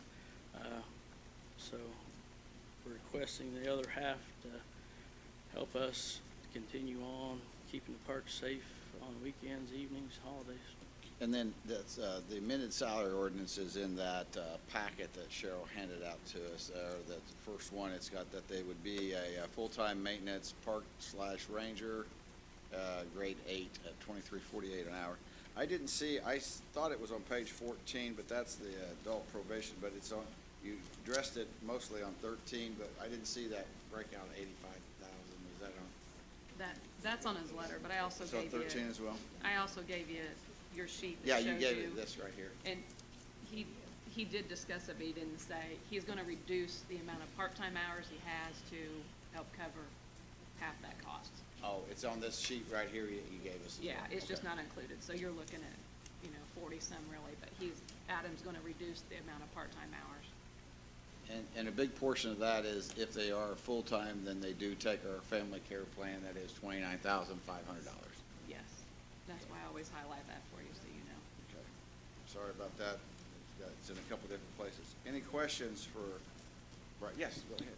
Councilman North. I noticed on your request that it says that that's an autonomous mower. Autonomous mower, yeah. I missed the presentation of that when they brought it out. I will tell you that I'm not certain that that technology is there completely yet. If it was, I think we'd see a lot more of them out there. Do you guys feel that it's something that would last time-wise for the duties that you're going to put it under? We did. They brought it out and mowed the dam and everything for us. Right now, we're using front deck mowers. We got dual wheels on them, and still, if you're not careful, boy, safety reasons, you get to the top, could stall out, and then you're taking a ride down this here. You set that thing, and it'll mow by itself. Seemed like I had any trouble getting up and down. Also sped up the mowing time on the dam. So. And was that what brand was that? You'd have to ask. It's been a while since I've seen it. I can get back with you on Okay. that. That'd be great. I appreciate it. Thank you. Any other questions? If not, we'll move on to the next one. I gotta get back here. The next one is the salary number 6 on here. We got to the salary ordinance 2024-29A, adult probation, amending the reception position to secretary, and that is on page 14. Good evening, council members. I'm Leanne Riesenbeck, Chief Adult Probation Officer. I'm here this evening to request a classification change to one of our employees. This request is due to 2 of our administrative staffs retiring this year. We are basically going to be eliminating our receptionist position. I would like to remove our receptionist into the secretary position, so that would be a change of grade 3 to grade 6. The difference in cost for that position would be 11 cents per hour. That is because currently they make more than their grade assignment, but if you did have to replace them, then it would be additional cost. Is that correct? Yes, all of our current employees have 20-plus years with the county, so yes, they have longevity that puts them at a higher grade than what the Baker-Tilly study recommended. So we have a projected sheet on this as well at a cost of $244, correct? Correct, that's for a whole year. And Leanne, they do have a separate ordinance, which is just deleting the secretary position from the supplemental adult, because that's what you're doing, right? Correctly. To It would be take eliminating the That's their secretary second one. position from supplemental. Taking it down to 1. Correct. So we would be renaming the position Any questions? currently paid out of county general to secretary. All right. Moving along, we got through those a lot quicker than we did the first 4, but, yeah. And then, next we have is a salary ordinance 2024-30A, CASA, amending salary ordinance and correcting job description. Glenn. Good evening, council. Sarah Mulliken, Circuit Court. Dan Kelly, juvenile magistrate. Lynette Cheeseman, Director of Vigo County CASA. We're here today to talk a little bit about CASA. We have 2 requests. I do have some handouts for the council just to answer any questions if you don't mind. Yeah, sure. You don't even have to stand when I enter the room.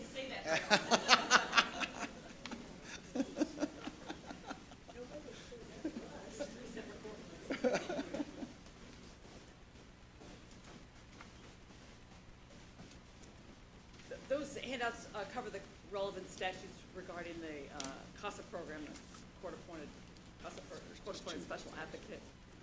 Also, it gives you a flow chart, which is a flow chart of all the child abuse services cases, and then also more statutes, just in case the council has any questions about the mandatory nature of a CASA. So we have 2 requests. Glenna is our director, and Judge Kelly handles the majority of our CHINS cases. I split them up and hear them on Thursday afternoons. And Glenna, you want to start with your request? Sure. So the first one that I'm coming to you with is the correction of, it's actually in 2 parts. The first request is we want to simplify our job descriptions. And before me, if I can get you guys to look at me, this book is every job description that I have submitted since 2017, trying to fix this problem. And it has been such a hassle with HR, payroll, everybody, because our job descriptions need to be very simple. And that is the ones that I've listed here. It just needs to be staff advocate supervisor, a staff advocate, and then we have our grant funded positions. That's all we need. But every time that we have changed a job or brought on a job from a grant, we were told to rewrite a new description. So we did. That's since 2017. And I think the confusion has just been, it's just been over the top. Baker-Tilly came in, it was even more confusing because there were so many job descriptions in our bank. Some of those were prior to my tenure. So we need to simplify that. And in simplifying that is going to make a lot of people's jobs a lot simpler. It's going to make our job, when we're posting and trying to repost the job, simpler. It's going to make HR's job simpler so that they know what job descriptions they need to use. And it's going to make payroll a lot simpler because they're going to know what assignments needs to be done. So I'm asking for request 1 to take all of the old trash them, get rid of them, and I submitted to you the new job descriptions that we need to use. These job descriptions will be what we can do going forward. They will never need to be changed, maybe just updated by pay But the job descriptions, it has everything in there that needs to be done because of the work that we do. Never's a pretty big word. I know. I don't believe that, ever. I never believe never. The job description itself should not change because of the work that we do. Now, there are some things that may come in, just different legal aspects we may be doing, or different programs that we may be working, or different areas, but the description itself should not change, and it should stay the same. Grant money. The second request is that we need to correct some positions. Baker Tilly, when they came through, we went through all the submissions, turned everything in, but when they put it in the actual final salary ordinance, they put it in job titles we don't even have. They gave us 5 supervisor positions, and there were 3 other positions that were supposed to be staff advocate positions, but you can see in what I presented to you what actually was in there. I can show you what was submitted to the county, and then what actually was listed in the salary ordinance, and what it really should be. And the only issue I have with that is, before we approved the salary ordinances, we sent that out to the supervisors and department heads. And if there was any corrections, it should have been caught then. The last time I received a copy of the salary ordinance was May 23rd, and at that time I was working with HR with correcting what we saw in there with the job descriptions and what we had submitted. So I did not know of any other further appeals that needed to be done, so we were submitting those correctly. So then when I got a copy of this new salary ordinance in February, that's when I saw the errors that they had not been fixed. They were still showing incorrect. Now, is there a cost factor with correcting any of these? The problem that we have right now is the supervisor's positions they are correct. They are graded at a 10. Those do not need to be changed. But there should be 4. However, they graded the 3 positions that should have been staff CASAs or staff advocate positions. They graded 1 at a data administrator, which we do not have. They graded 1 at a volunteer coordinator monitor CASA. That's not a position that is justified that we have. We have a staff CASA that works with volunteer coordinating. And then we have a family recovery court staff CASA. That was a staff CASA that worked in FRC. So they graded the family recovery court at an 8, which is correct. But then they created another position and another person who's being paid that at a 10.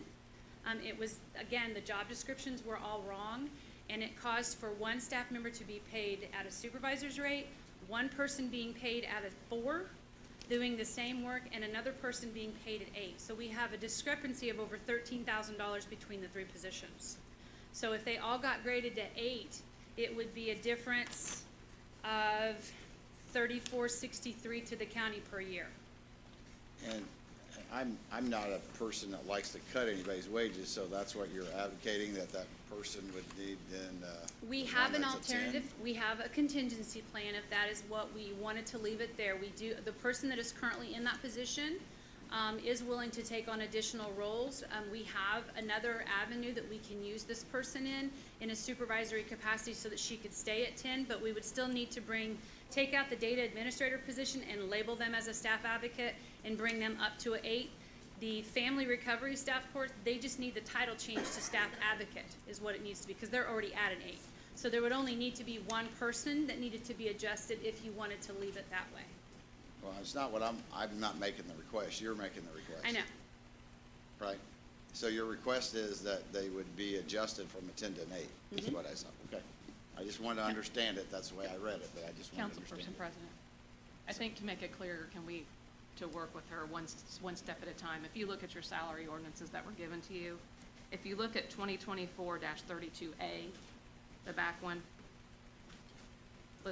that's the one that the 4 are already graded at 10s, and she wants to change the position titles from volunteer coordinator monitors to staff advocate supervisors.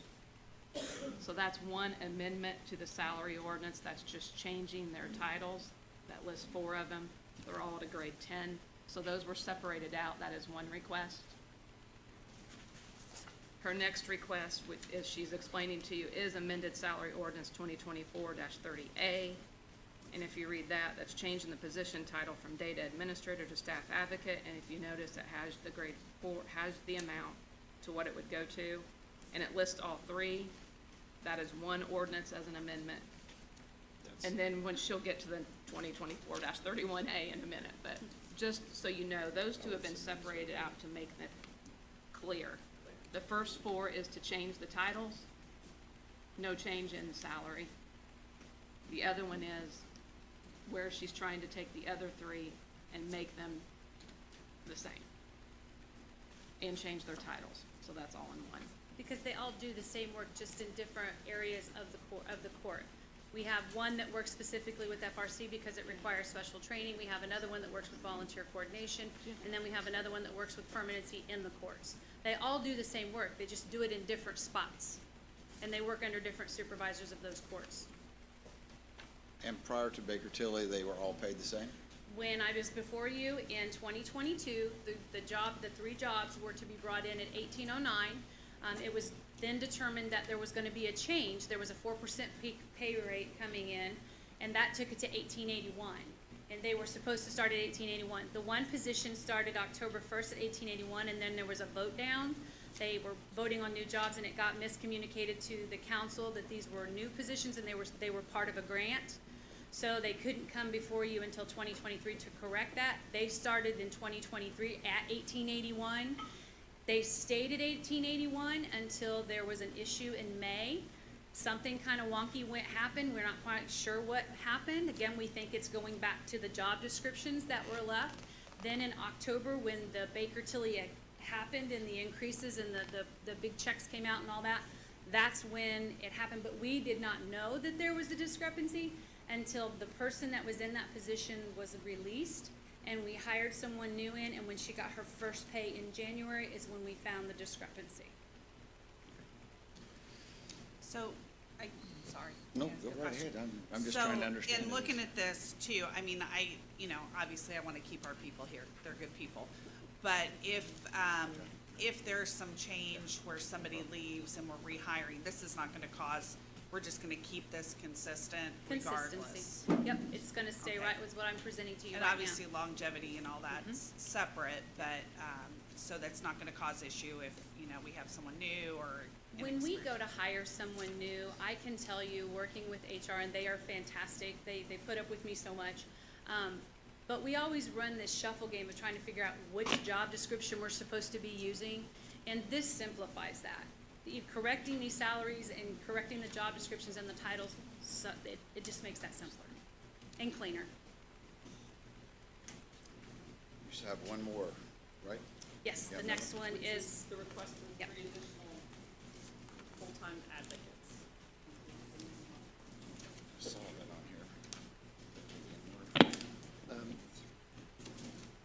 The CASA program, as you know, has been really crucial for the county.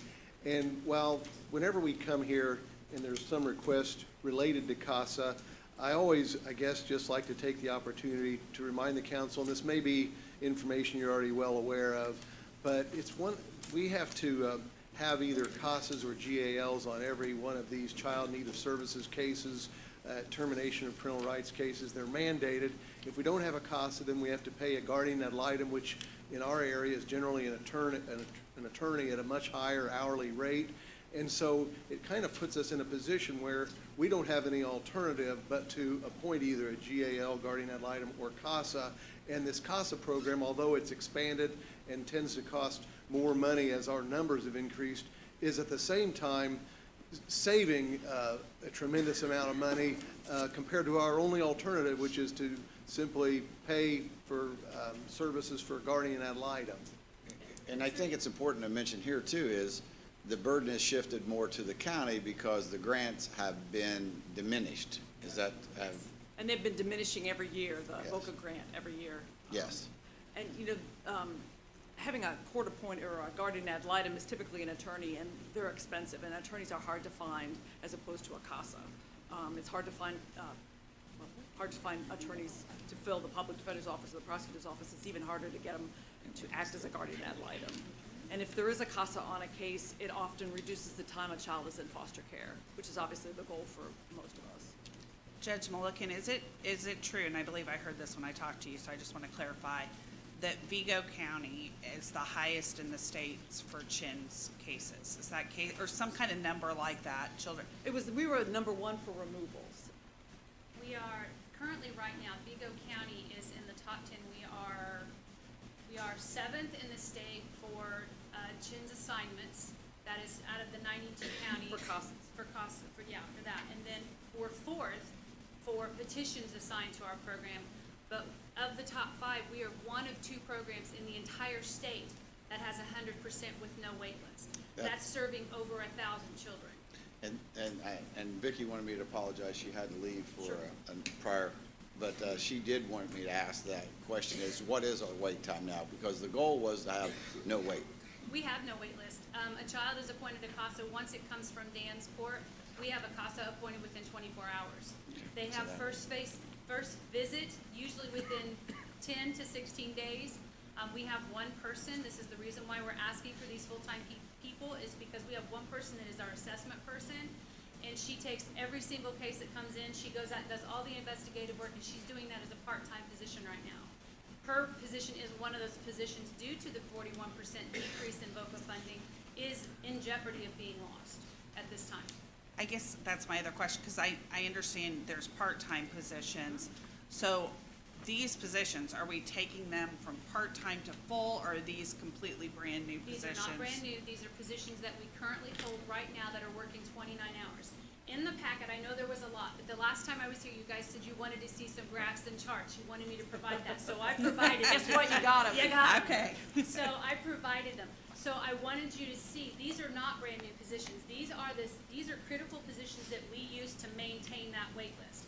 We now have a structure. We have rewritten our program where we have an assessment structure, we have a staff structure, and then we have our volunteer structure, and then we have our FRC court, which is the next step out. So, and they are an intensive program, so we have people dedicated to that, and we have a system in this. I have my supervisors who are behind me here who help supervise that. It is to maintain this, we went 0 wait list March 19th of 2021. We have maintained that. March 19th of 2021, we had 22 employees.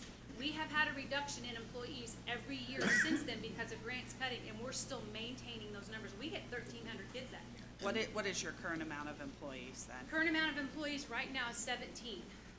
We have lost 4 employees. With the new cut that's coming, with the VOCA grant that I have to submit on the 14th, we will be losing 2 more positions. So we will then be going to 14. 17 full-time? 17 total. We have 8 full-time, including myself, and the remainder is all part-time. That's okay.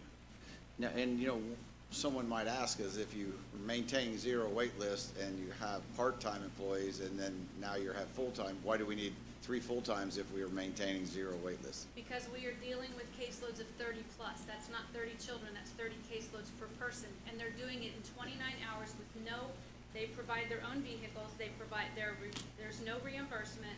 They are doing all the wear and tear on their vehicles. So we have a problem with turnover, not because people don't want to do the job that we have, it's because it's dark, it's heavy, and the burnout is high.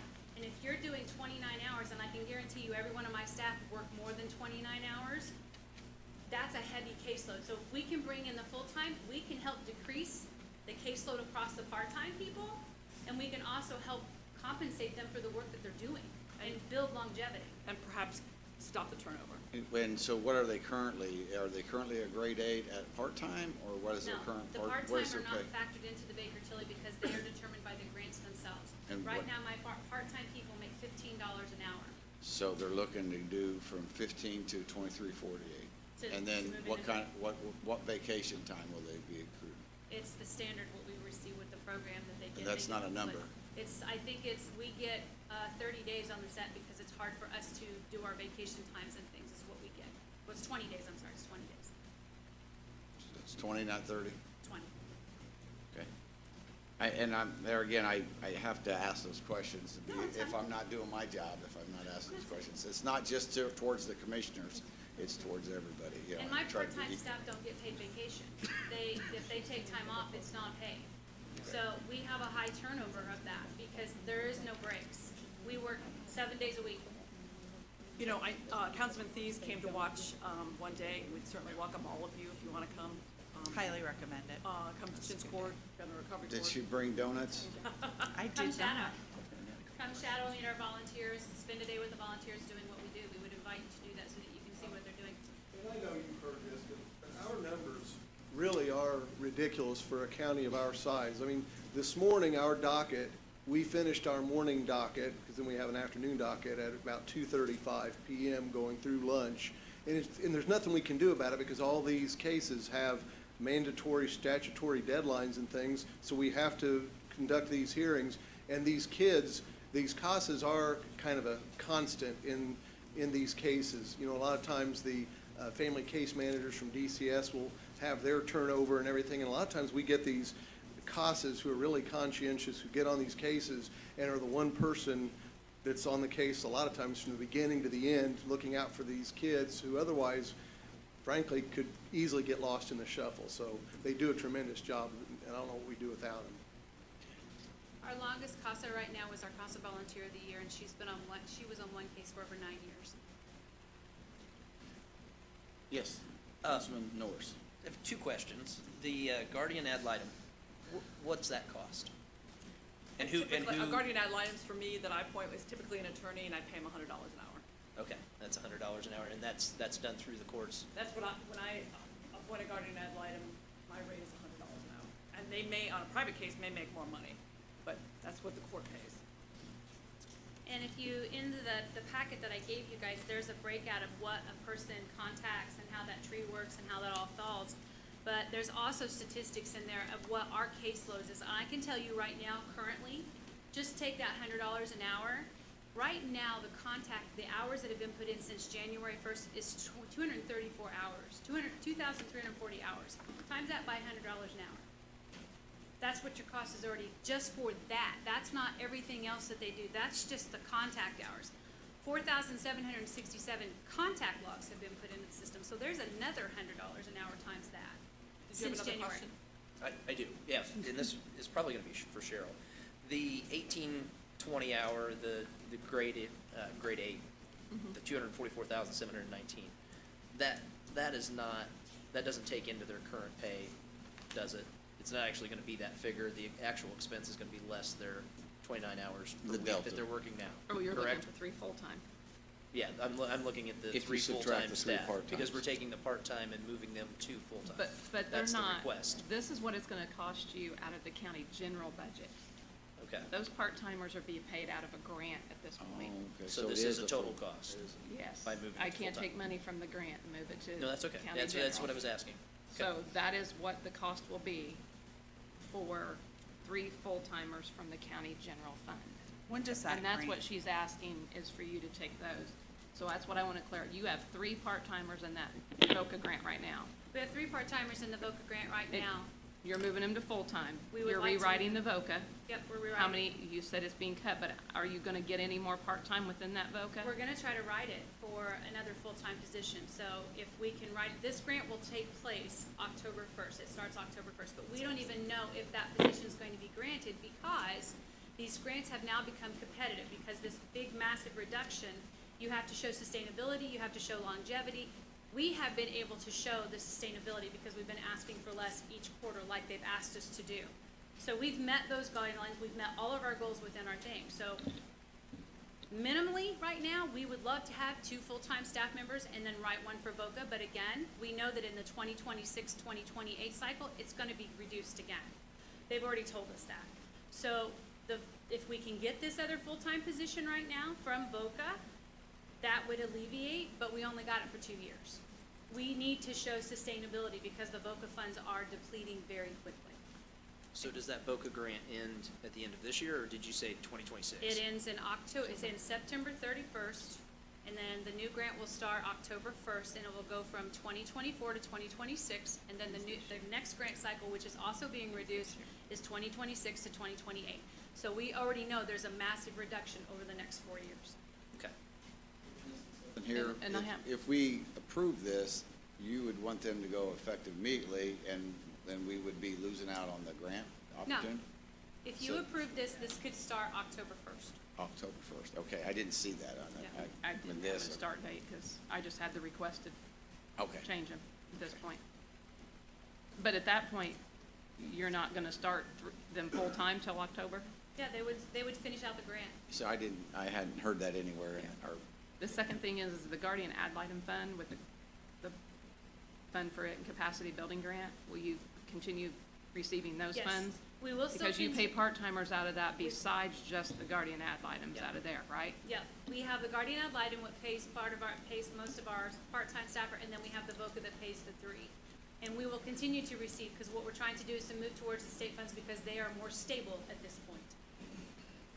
And if we can move these positions up into it, we can sustain the program at our current rate, at current levels, for the next 4 years, actually, with the full-time positions. So, one more question. Is the guardian ad litem paid from grant funds currently? It's a separate fund, grant fund, yes. Okay. And there's part-timers, that's where they pay for the attorneys, right? The They guardian pay ad for these, litem. I have a separate. Right, I pay- you have your separate I line, have but my what own, she's yeah. saying, there's a It guardian ad comes- litem, and it pays part-timers also. It's called Okay. the it's called the GAL CASA grant. It comes from the Court of Administrations, and it's from the state of Indiana. And it's called GAL CASA, that's just what it's called. It's not a guardian ad litem fund, Fund. it is It it's used just to be called called that. GAL CASA. Kind of following the language of the statute, really. Yeah. It used to be called. But it also pays for our operating expenses out of that GAL, it pays for our advertising, it pays for our capacity, plus it also pays for other part-time positions. What we are losing right now is the VOCA funding. And if we can bring these people bring them into the county fund, then we can deplete that, and we can sustain through the GAL funding.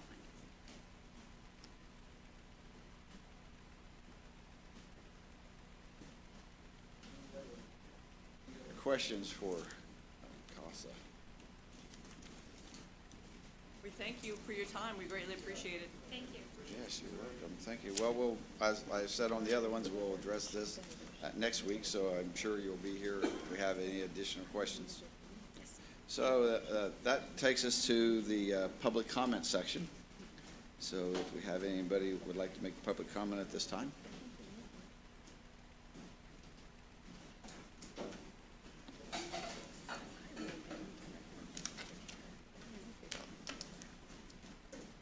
I'm one of the CASA supervisors. My name is Jan Hoff. One of the things that I just wanted to point out is over the last 2 to 3 years, the difficulty and darkness of the cases that we're getting has just exploded. Each case takes much, much longer for a CASA to work.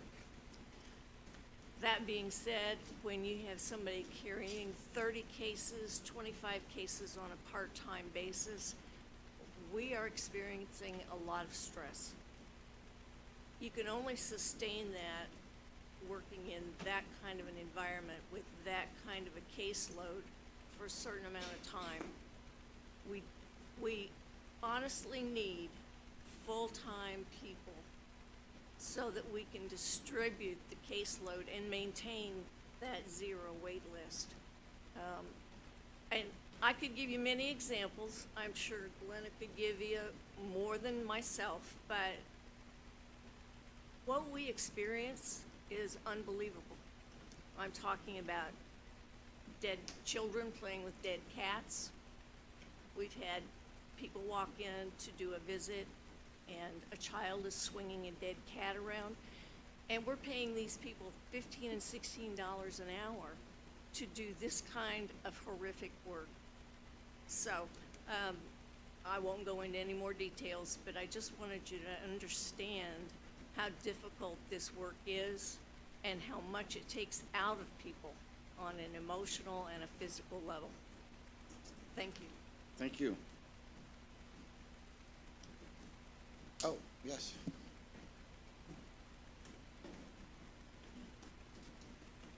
Hi, my name is Allie Midgley. I'm the Executive Director of Art Spaces, Wabash Valley Outdoor Sculpture Collection. And I just want to express our organization's support of demolishing the Vigo County Security Center. We do believe that that is the best route, not only for just the aesthetics of our entrance to downtown, as Mark said, but also to create a more accessible pathway from downtown to the government campus and then along down towards the river. Our project is the Turn to the River project, also that Mark mentioned, which has seen the revitalization of the government plaza in 2022, and we'll see the addition of an event space in the City Hall parking lot. as well as us working alongside you all in the county for the walkway, which will provide, as they've also said, accessible parking and as well as an accessible pedestrian path, again, just from downtown to the river and to the government plaza. So I also wrote a letter, so I think you guys have that as well, but I just wanted to express our support in that, and thank you for your time. Thank you. Okay. Any other public comment at this time? You want to say something, Chris? Oh, yeah, okay. If there's no other public comment, or anybody want to make a comment of the council? Not accept a motion to adjourn. Motion is a second. Second. All those in favor? Very good. Thank you for your time. And evidently, my